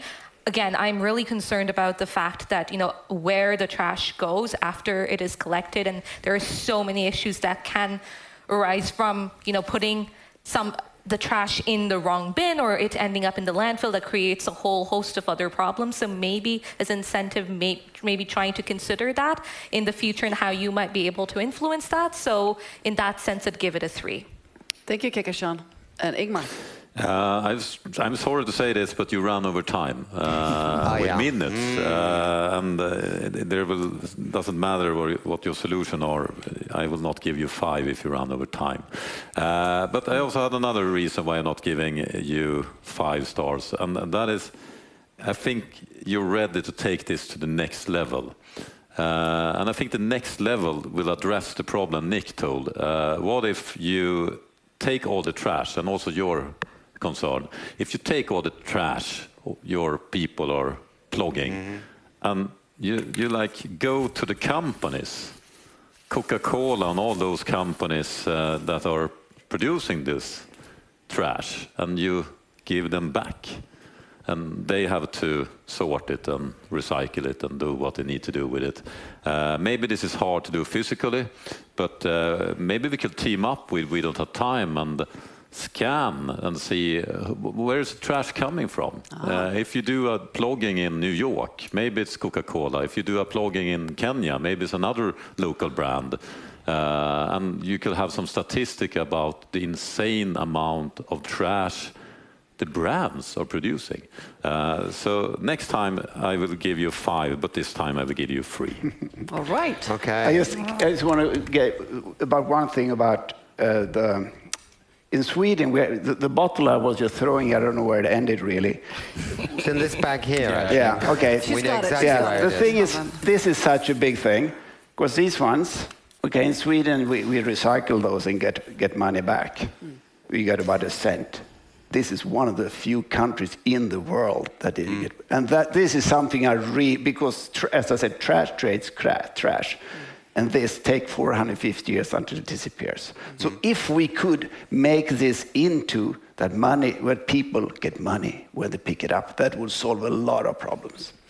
Well, thank you very much, Erik. Thank you very much. Thank you. Thank you. And now we move on to the next pitch. We're going to listen to Ulrika Wilhelmsson and Jonas Wilhelmsson, and they're co-founder of Uturn and CEO and co-founder of Uturn. So please give them a warm hand. Wonderful to have you here. You have the floor. You have your 5 minutes. And keep an eye on the clock there, because the time is of essence. So thank you very much. I'll start this off. Thanks for having us. And really, the only reason why I'm here is actually because of a journey that we started 10 years ago in our family. And what you'll hear today is like a packaged version of that. And also, when we come into the presentation, if you think, oh shit, I've heard this before, then please start Google, because then we can take those questions at the end. Who better to talk to it than my brilliant wife, CEO and co-founder of Uturn. Thank you. I'd like to talk about Jean here in the picture. She was an overweight lady, New Yorker, who tried various numbers of different diets, scientific-based diets, and she failed over and over again. It wasn't until she invited her friends to a living room and they started to diet together that she actually succeeded. And the program was not based on quick fix, it's long-term lifestyle change, and she called it Weight Watchers, and the rest is history. Some 10 years ago, I started to have a worry, and it was itching, and I was starting to question our way of living. And I saw all the signs in nature with droughts and fires and water shortages and so forth. And I found out it was caused by climate change, and the climate change was caused by us, by me. And I also found out that I could measure or weigh my greenhouse gas emissions. So I hopped on a scale and I found out that I was fat. And I really needed to do something about it. So I Googled how to lose CO2 weight or how to live more climate friendly. And to my big surprise, there were absolutely no guidelines for me to follow. There were a number of various vague recommendations for me to eat less meat. Do not fly that frequently, or do not buy so many pair of jeans. That was all. I really would have appreciated an exponential roadmap for me to follow there. Anyway, an idea started to take form in my head, and it's really, really simple. It's a Weight Watcher program for your CO2 weight, and I call it Uturn. So with Uturn, you get a scale to measure your emissions. You get a fixed step-by-step diet program that includes all aspects of your daily life, like your energy consumptions or your food or bank savings and so forth. You get measurable results. Every step counts, and you get a clear goal. by 2030, you need to have reduced your emission by 50%, at least. And I know this is doable. We've done this journey. We've lost 50% of our emissions, another 50 to go, but still. It's not a quick fix. It's a long-term program and hopefully leading to permanent changes, lifestyle changes. We also include education. I think it's crucial for us to know what climate change is, its consequences, and in order to really succeed with diet, you need to know why you are dieting. So we include education in the program. Cool. So who is it for? This is for everyone, of course, but where do we start? Where we stand. So we start with the women. Numerous research show that women are more concerned than men. I think, in fact, Sweden, plus 70%, do have the itch that Ulrika had 10 years ago.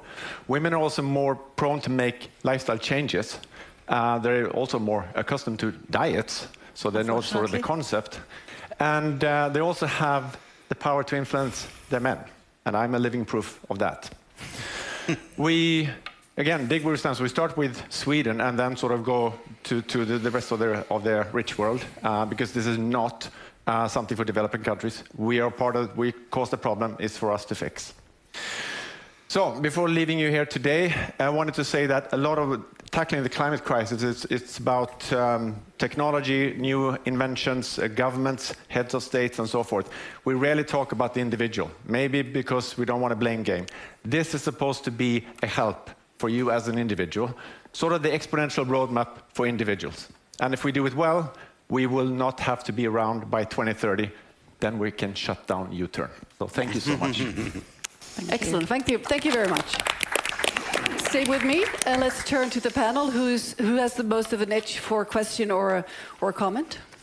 How are you going to work on having others to share the message with those that are participating in the program? Is it an outreach activities? I've actually started to having contact with a huge publisher here in Sweden who's publishing, a variety of female magazines. And in order for us to cooperate with this, their readers, 60% of their readers are worried about climate change and they want to do something about it. So I would like, my dream is to cooperate with them. Yeah, they've shown a hands up, and they reach 4 million unique people every week in Sweden. Yeah. Basically all the magazines in Sweden, Ahlström. Yeah. Thank you. It's a big publishing house. Yes, Nick. Good answer. Yeah, so I like the idea. I think we all want to know what to do, and I totally agree that there's a lot of stuff out there that's a bit squidgy in terms of what you do, like bicycle, take the bus, blah, blah, blah. My question is, what's underpinning the science of this? I mean, in other words, how can I be sure if I follow your carbon watcher's diet, if I can put it that way, that I'm actually going to deliver on my goals? How do I know that what you're saying is scientifically strong? Mm-hmm. You go. Okay, Yes, so yes. we're collaborating with IVL, the Swedish Environment Institute, who's doing one of these sort of CO2 calculators. So every action that we're taking is reflected in the set of sort of weights that they... So we're not going to second guess anything. So what we can measure, we'll rely on them to actually give us that answer. Mm-hmm. And obviously, if we say that you're going to move your PPM or pension savings, we can't put CO2 kilos on that, but we know that has a good effect as well. So what can be measured, we trust them, and we will let that be reflected in your profile. Thank you. So let's go to a vote. Kehkashan. I think it's really great that you're putting that kind of emphasis on the individual. And, as you said, it's not about us playing the blame game. It's really about every single one of us holding ourselves accountable as responsible global citizens. I think that's really, really great. What I guess I would have liked to know more about is how you're kind of localizing these suggestions, because even in developed nations, there are a lot of different scenarios, even not just at the national level, but even at the community level. And there are some developing communities even within developed nations. So maybe I would have liked to know a bit more about that.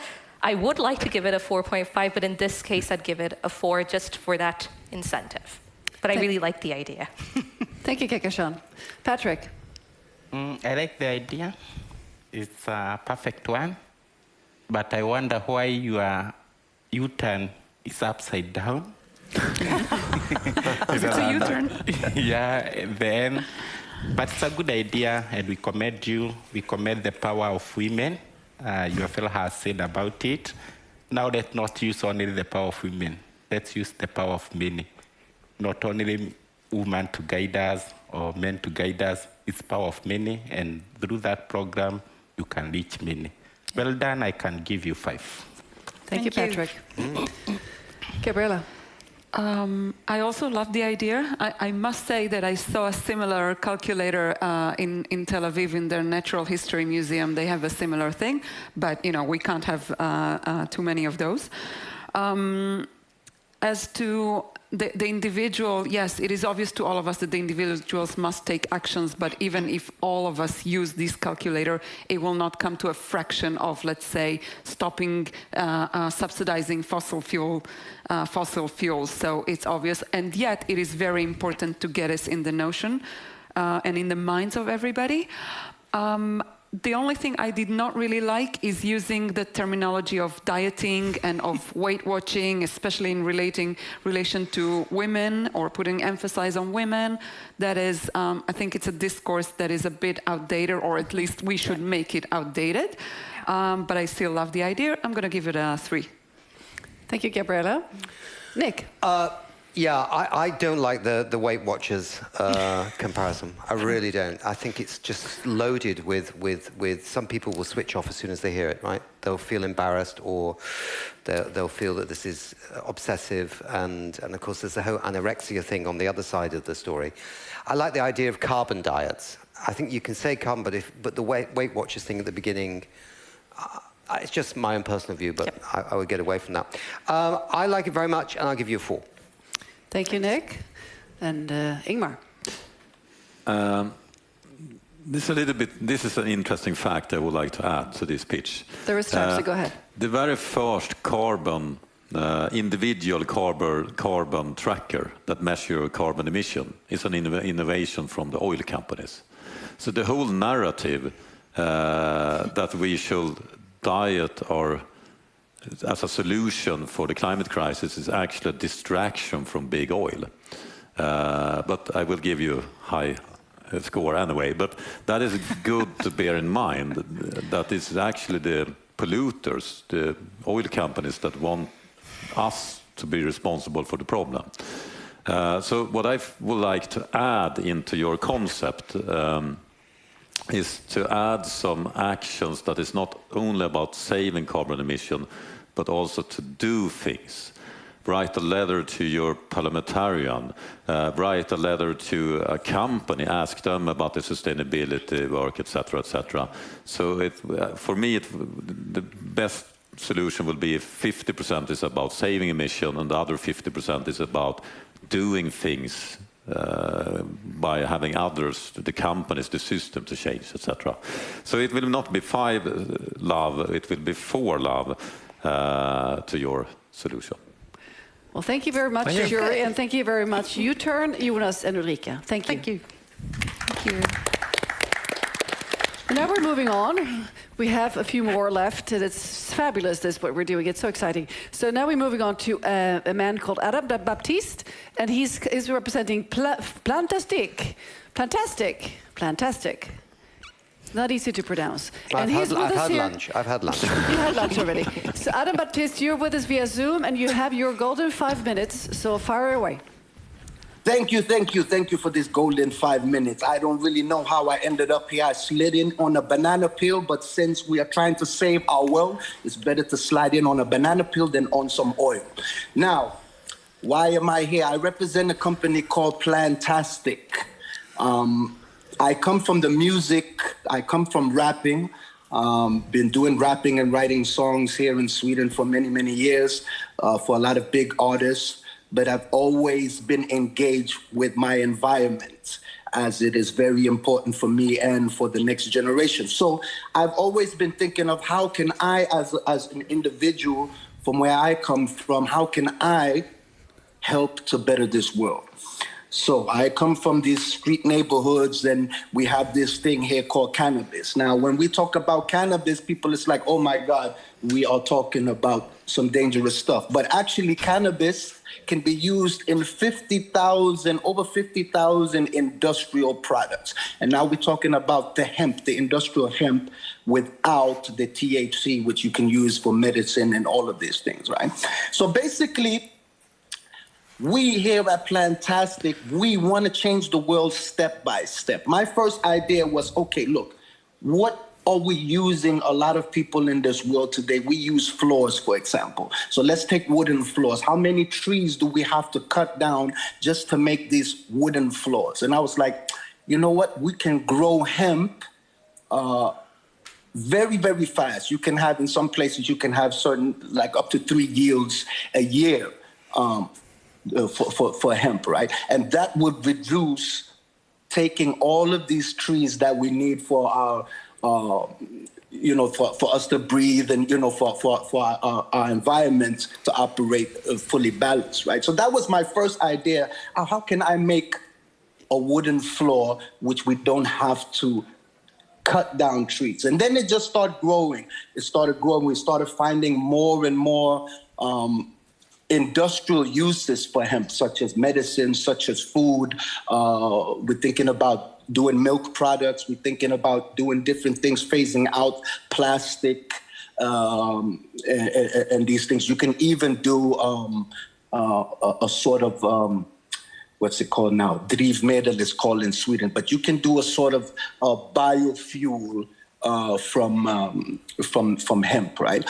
So basically where we are at now with this Plantastique, we are in a position right now where we have gathered people in marketing, we have gathered people in research and development, and we're just basically passionately working on how can we find these products that would basically easily phase out these other products that we are harming our planet with.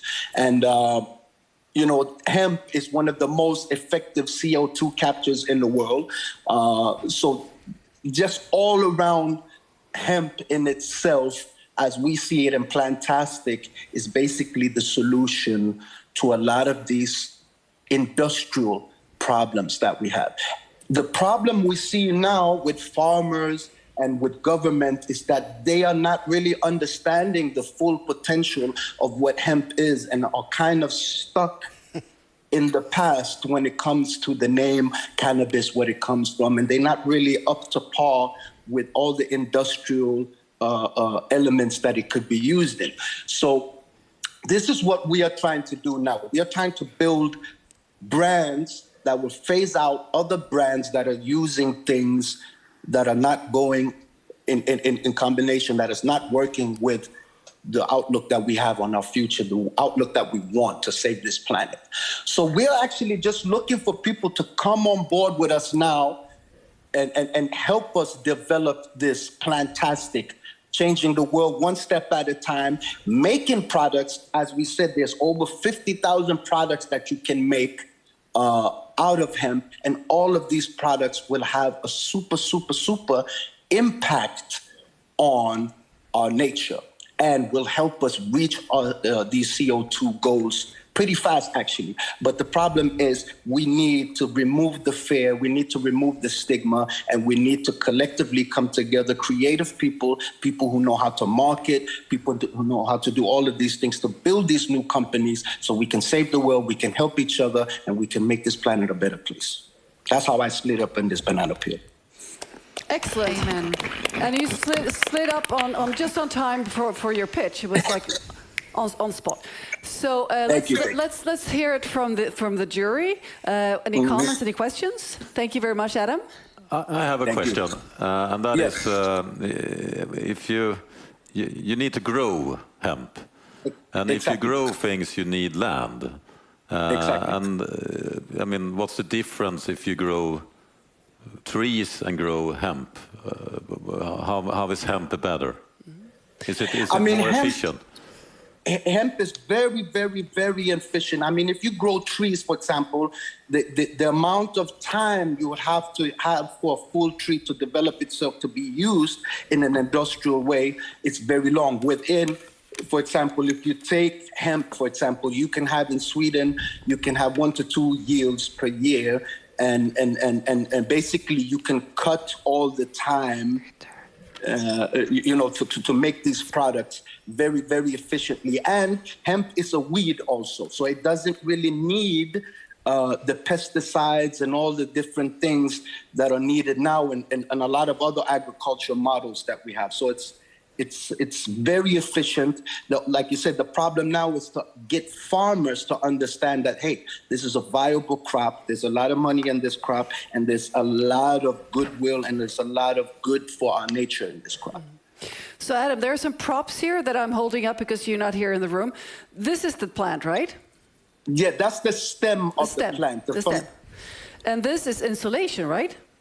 This is insulation, actually, For yes. building houses.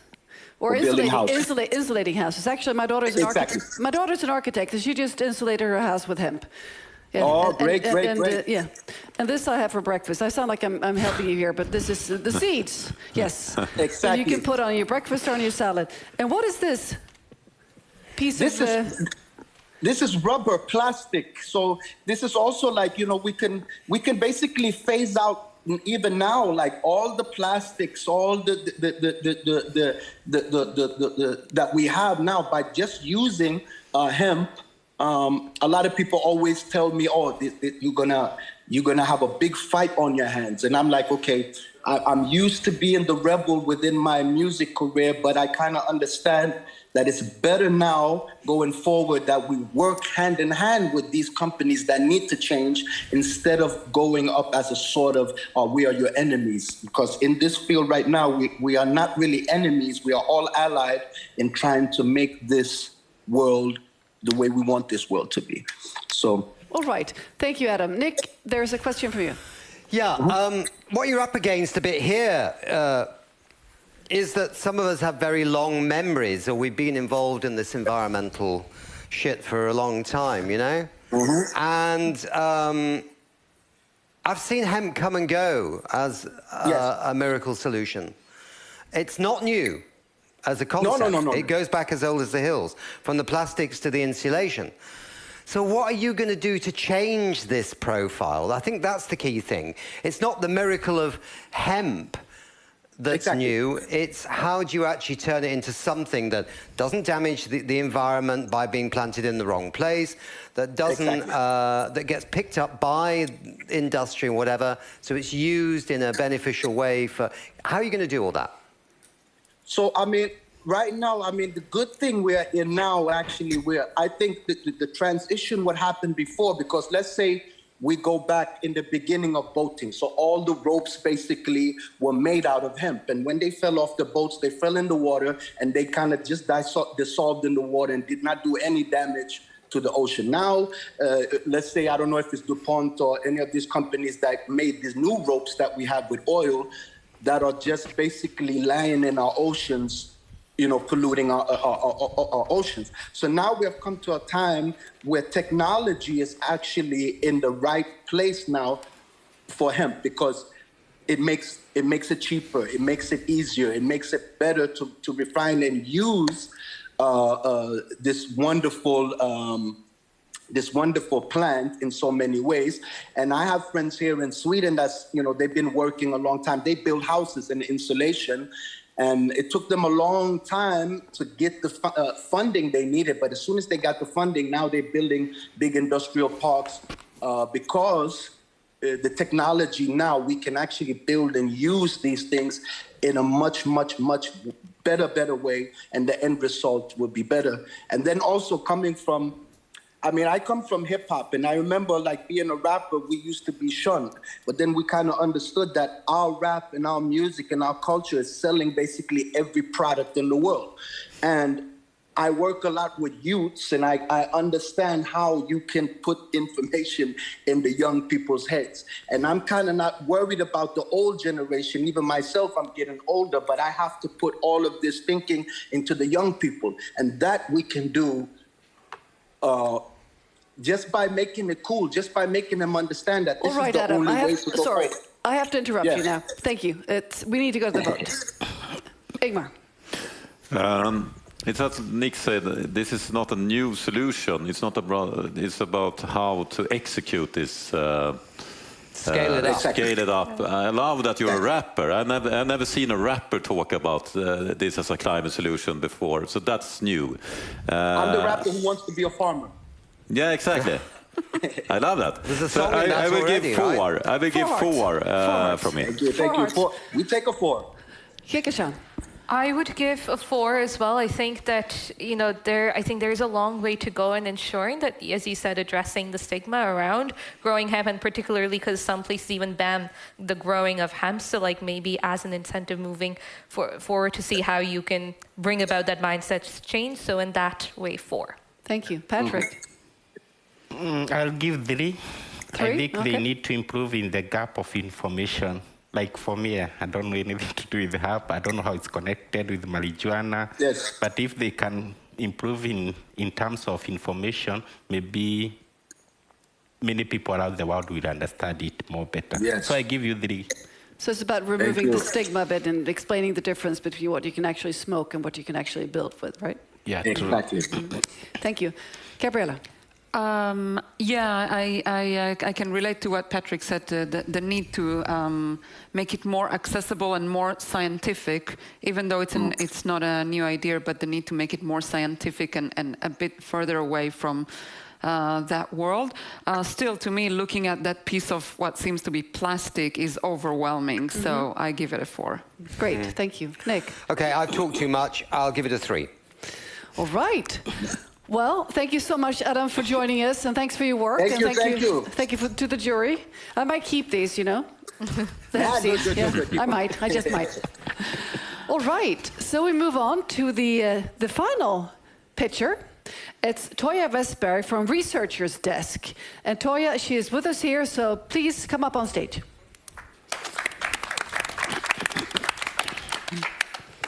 And you have your 5 minutes, and the clock is straight there on the screen.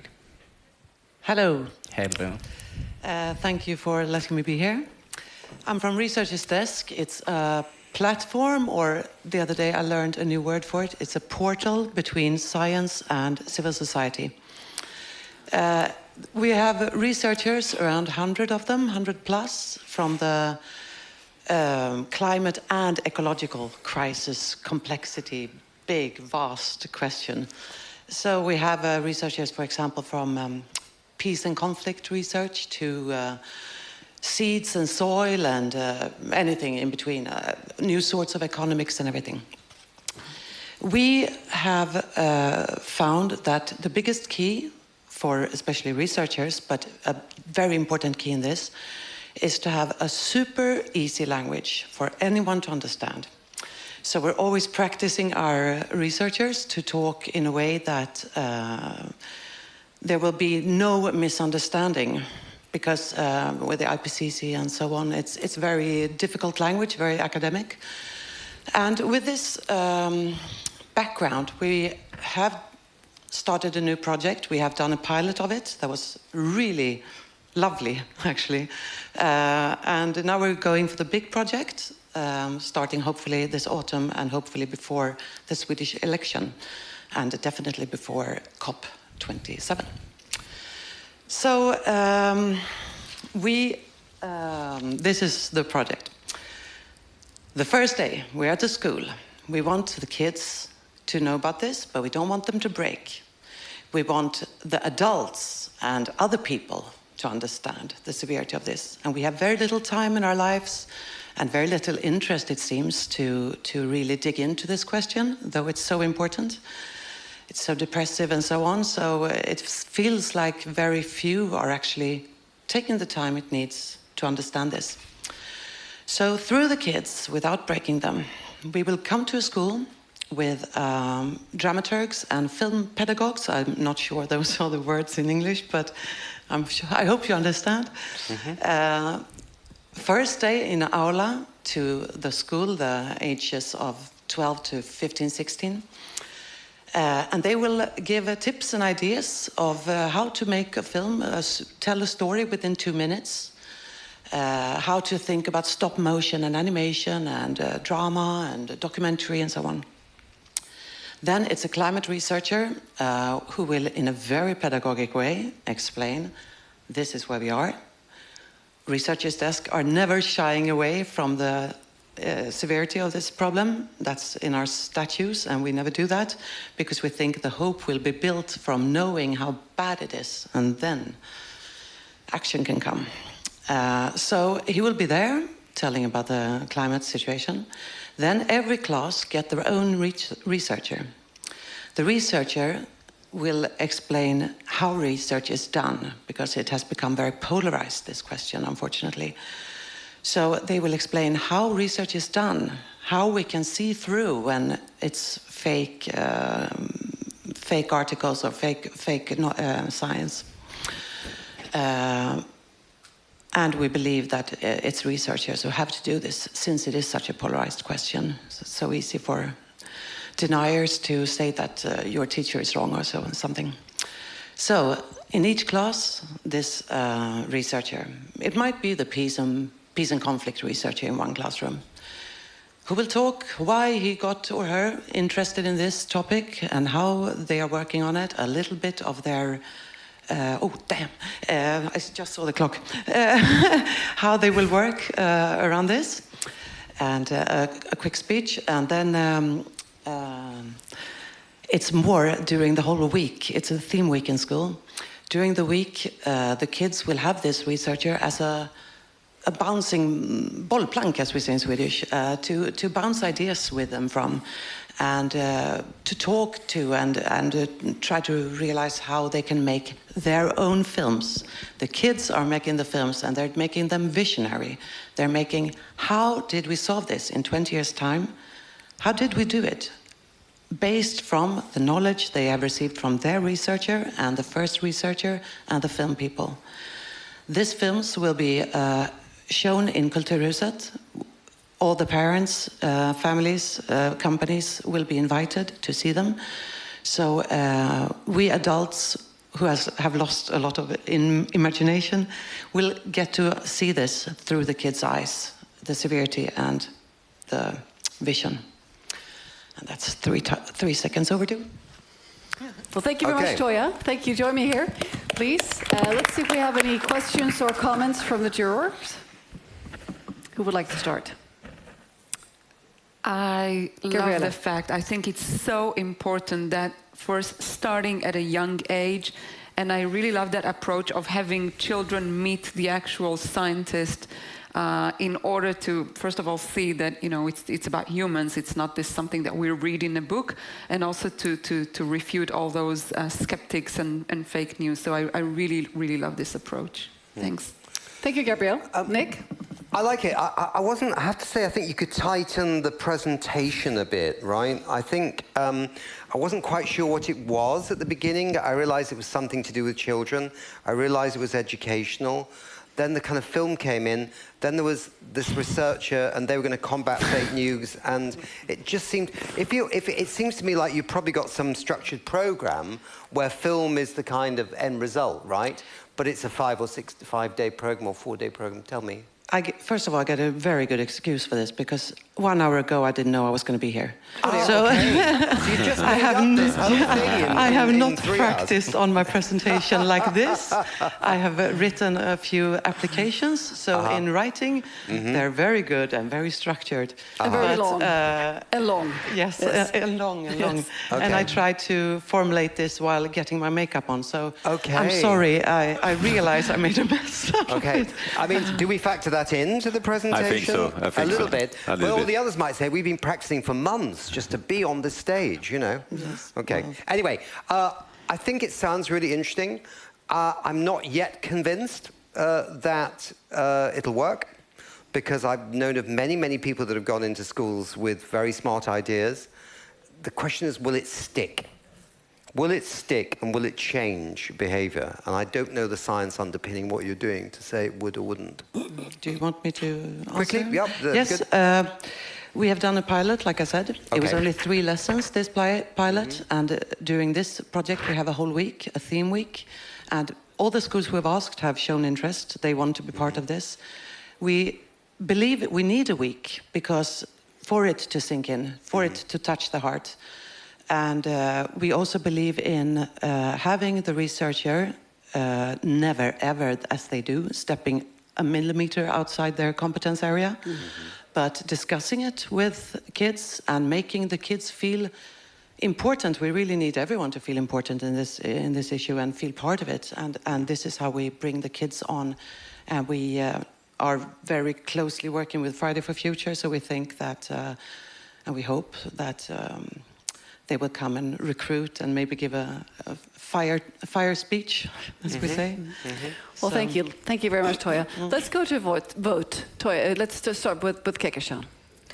I think it's a wonderful idea, the education part. What I am concerned about is, like, how to make sure that every single day the children know that this is what should be done. I mean, a week, how that can be turned into, well, their whole lives. And yeah, I think in that sense, maybe I would give it a 3, just because I feel that there is a lot more that can be done to make sure that it's very, very long term, and it's not just about, giving one example of a youth organization doing one thing. It's about understanding that they have different circumstances, and it's taking that into account as well when we're speaking to children, especially about what they can do to address the climate crisis. So yes, 3. Thank you. Ingmar. I'm a little bit more generous, actually, so I give it a 4. And what I like with this is not just to educate youth about climate and science, it's also about making science something youth want to become. I think that also is very needed, but I wish it would be more than a week.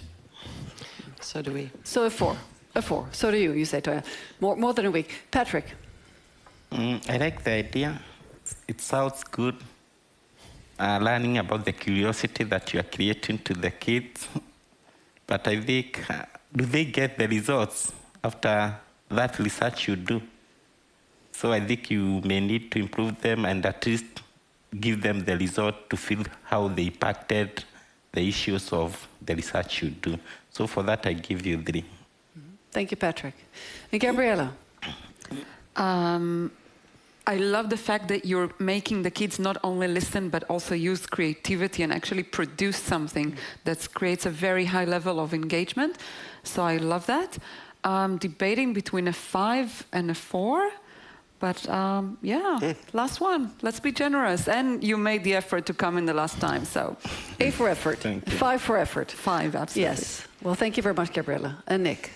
So, I mean, we do have a completely damaged school system in almost every part of the developed world and the developing world. And climate education and environmental education is not in the core curriculum in almost every country in the world. And so therefore, NGOs and others are trying to fill the gap that governments have vacated in their responsibility. And it's about funding too. I like what you're doing. I think there's a lot of projects around the world not exactly doing this, but I worry how far this can travel in terms of budgets and finance and resources, and whether you'll need the local authorities behind you. I worry about that. I also worry about one other thing, is if the research is really boring, you'll have switched them off for the entire future. So you have to pick your researchers very carefully so they're charming and interesting and everybody wants to be one of them, you know what I mean? So I'll give it a 4. A 4. All right. Well, thank you very much, Toya, for coming with such short notice. Thank you very much. Thank you. Okay. So, we've heard all the pitches now, but we are not ready to get to announce the winner just yet. So let's just refresh the audience about the rules, Ingmar. When do we hear who won? At the end of the broadcast. So stay online and don't miss a thing. We will count the votes from us, but also from everyone in the app. And I encourage the ones that have pitches to share their reviews on and make their network agree on them. That's a tip, especially for those that have been pitching today, because they haven't as much time as those that pitched previous this week. So I'm looking at two of the pictures here. We got the former pitching companies. And you could go around. Yeah. I mean, the audience here on site is a tip. Lobbying is absolutely allowed in this section here. So speaking of lobbying, well, there's been a lot of feedback on the app from our viewers that they're liking this concept. So is this something that we might be able to continue, Ingmar? Yeah, I think so. So we're going to take this concept to COP27. Because it's something, I mean, this is a good way to show how many people that really are working on solutions and give them the stage and compete a little bit. I think that's needed on scale, actually. But I think you need 1 to 10 for the voting. 1 to 5 is too tight, right? I think 1 to 10. Do you agree? Yeah, I think 1 I to 10 would give us more room you give his to 10 a 10. Yep. nuance things a little more. Well, we'll deliberate on this one. Well, so far, so good. Thank you again, Kehkashan, Patrick, Gabriela, Nick, and Ingmar for the Dragonfly's Den Part 2. And the winner will be announced later on at the end of the show. So stay tuned.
We don't have time to ignore the signs.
We grow up, and we play.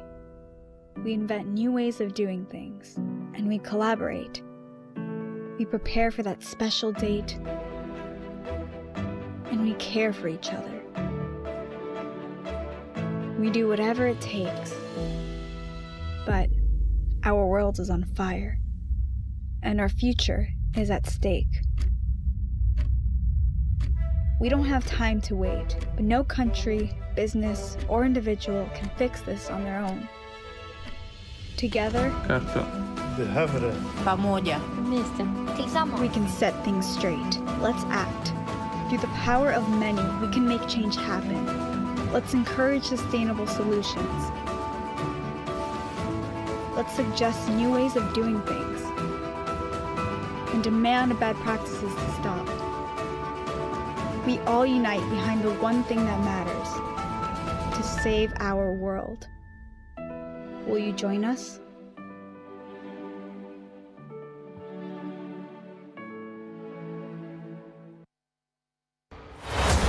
We are in a climate emergency, and we are very far from where we need to be. Welcome to the second Exponential Climate Action Summit. This decade is crucial for the future of us all. The outcome for humanity could actually spell disaster. There are no jobs on a dead planet. And that's why waiting is not an option. We're not recovering in a green way as we had hoped last Earth Day. Poor communities are the one really facing the biggest burden of climate effects. World Bank estimates that every year we need $4 trillion of capital in emerging and developing economies to pay for the mitigation and adaptation needs. Personally, I don't believe the fossil fuel industry should continue to be allowed to operate the way it's been operating for the last several decades. The vast majority of green products on the market today create new profits for investment firms that do absolutely nothing to fight climate change. We have to transform the 55% greenhouse gas reduction target that we now have at the European level, the declaration that we're getting from other countries, including Biden today, to halve their emissions, into actions. So we need strong climate action from business, we need strong climate action from finance. I will encourage every company, every financial institution to join the race to zero immediately. Investing in a low-carbon, a resilient economy is actually an enormous opportunity right now. The winners will be the ones creating positive impact. And what we do at Prime is we offer investment options in solar energy projects in emerging markets. So FinTech is helping resolve access issues for the financially excluded while addressing climate change issues at the same time. The key here is to put at least the same amount of determination behind actions to achieving this target as we do for major financial or business targets that the companies typically steered on. So we don't have time, but we do have solutions. When you scale this solution, in fact, we will save money. We will increase our productivity. It's a $100 trillion plus economy, the greatest opportunities ever. That is how we change things together. Your opinions will also be a rating on our platform, where those business and organizations that are doing good climate action will get a better climate score compared to the ones not doing enough. This is going to change how corporations compete. This top line is 200 to 300 green growth companies that are delivering much better results while taking down our footprints. Young people have demonstrated that campaigns on the ground can actively shape where the money goes. We want to be the provider that shows to the company, its employees, that you can make a change with your savings. We now got 87 asset managers with $37 trillion of assets. That's more than a third of global assets committed to net zero by 2050, and 43 banks with $29 trillion. The drive to net zero is the growth story of the 21st century. And the time to act is now.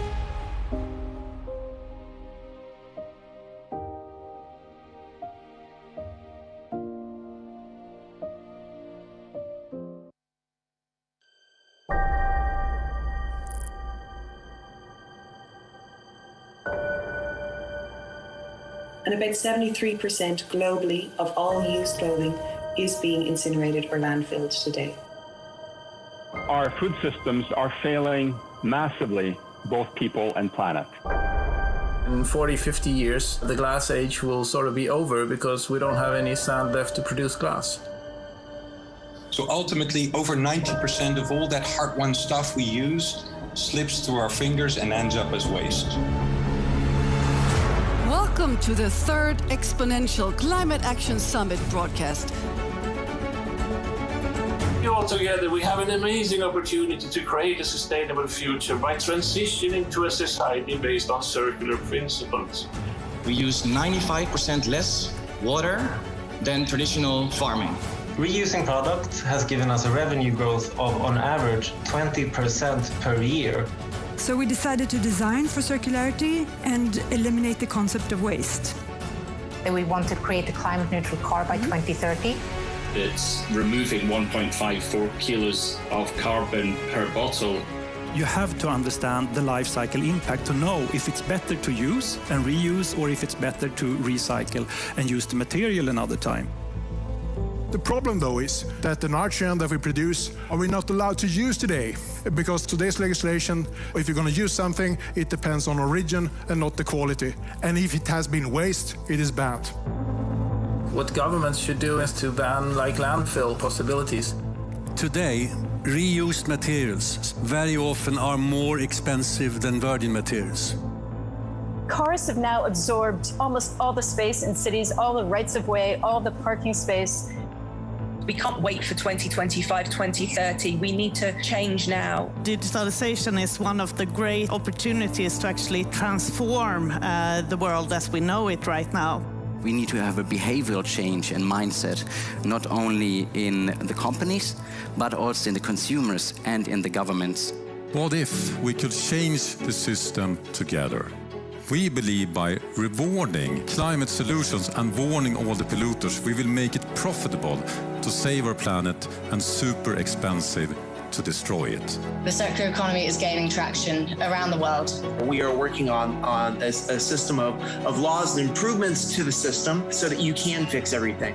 More than 2/3 of the world economy are covered now by net zero targets. The initiative is really about bringing together the leading companies that will transform, disrupt, and innovate our way along that pathway.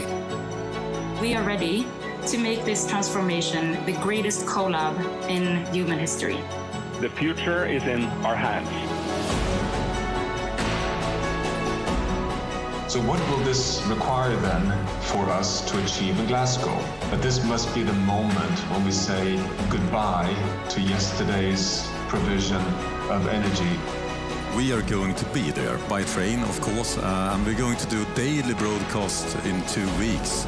We are, of course, really happy to team up with We Don't Have Time during COP26. We're there really to drive up numbers. COP26, of course, is critical. I think the most important thing will be for all member states to understand that the material use should be a priority in their climate policies. And we will be there and shine a light on what's happening.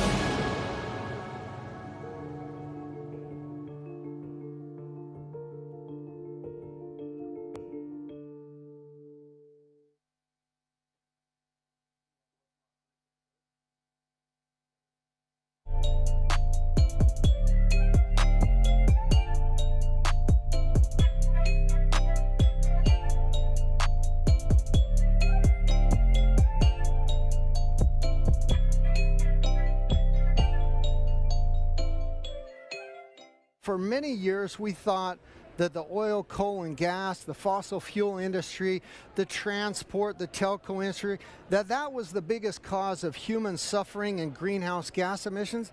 Absolutely not. The biggest industry that touches every human being on Earth, human suffering, human health, and greenhouse gas emissions is the agriculture, seafood, and beverage industries and how we produce and consume food. And so it's the biggest pivotal moonshot moment in history that we have. 9 years left to really fix it. And so I say global food reformist. I think the entire food system needs to be reformed. For every 2 tons of food produced on the planet, 1 ton is wasted. So around a third of everything that's produced on the planet is wasted. It's over 1 billion tons of food every single year. Now, when you talk about those big statistics, it's hard to get your head around them. So let's just talk about them in a bit different way. You need an area the size of China to grow the food that we throw away every single year. I think like all these like purpose-driven companies has to help their consumers to find the aha moments, because we are not enough as perfect consumers. We have to become active citizens as we are running out of time and have to act so extremely fast within this. Restoring nature is so low-tech, and in a time where everything has to be high-tech and complicated, I believe people are in dire need of solutions. So yes, I do believe that consumer-facing communication, whether it comes from brands or from NGOs like ourselves or from governments, is super important when it comes to really changing the mindset and really making this the decade of doing. It was a great meeting, but the highlight of it is that Jeff Bezos, who was at the meeting, made a big announcement to invest $1 billion for landscape restoration in Africa. I think we need that magnitude of funding. So Jeff Bezos' commitment will come together with another commitment made by 8 financial institutions. So in total now we have $20 billion committed for land restoration in the Sahel from 2021 to 2025. When we look at what the dietary people say, the specialists, they're looking at the nutrients of this kind of food and they see it's great. You know, it's basically beans in different varieties that you have refined. So you will have a high protein content, you will get a lot of nutrients in it, so we know beans are good for health. And then we can argue about, could we produce those kind of foods in a better way? Of course we can, and we will. So I think moving away from as a society, moving away from some of the large-scale farming, monocrops, to more regenerative farming, that's what we're going to see. What can we do as citizens and consumers? Well, firstly, it's about shifting our consumption to start to halve down our own emissions, like moving to plant-based food, reduce food waste, and becoming more circular in our consumption, of course. Our ask of the policymakers is regulate us. Yeah, that's right. A company is saying regulate us, but we need it. My God, do we need it. We have got to set global standards for carbon accounting and carbon offsetting. Right now, it's a wild west out there. There's lack of clarity and it just feeds greenwashing and delays meaningful action. We need a set of global standards and targets that every company is working to. What's our message for business? Join us. Cut the bullshit, cut the blah, blah, blah. Let's use our voices together. We can be so much stronger together and we can drive this change. I mean, when we think that a cup of coffee is more than 130 liters of water and a hamburger is more than 2,000 liters of water, we should also look at having regulations in that space and rewarding the companies who produce things with a good carbon footprint, but also a good water footprint. Maybe, you know, as a telecommunication company, as Ericsson, maybe you wouldn't think that we work with nature-based solutions, but we've had an initiative now for a few years called Connect the Mangroves, where we actually, through IoT sensors, help local communities in Philippines and Malaysia to connect all the nature's I would say parameters like salinity, saltwater, heat, like pH level of the water, that actually help the local communities to plant new mangrove saplings into better climate, because sometimes they have floodings, so they won't survive. And through the IoT and the technicalities, you can actually make a higher survival rate for the mangroves. to really be a disruptor, you need a technology, and I think we're really there. We are testing, we are very close. You need a market, and you can hear from Dines.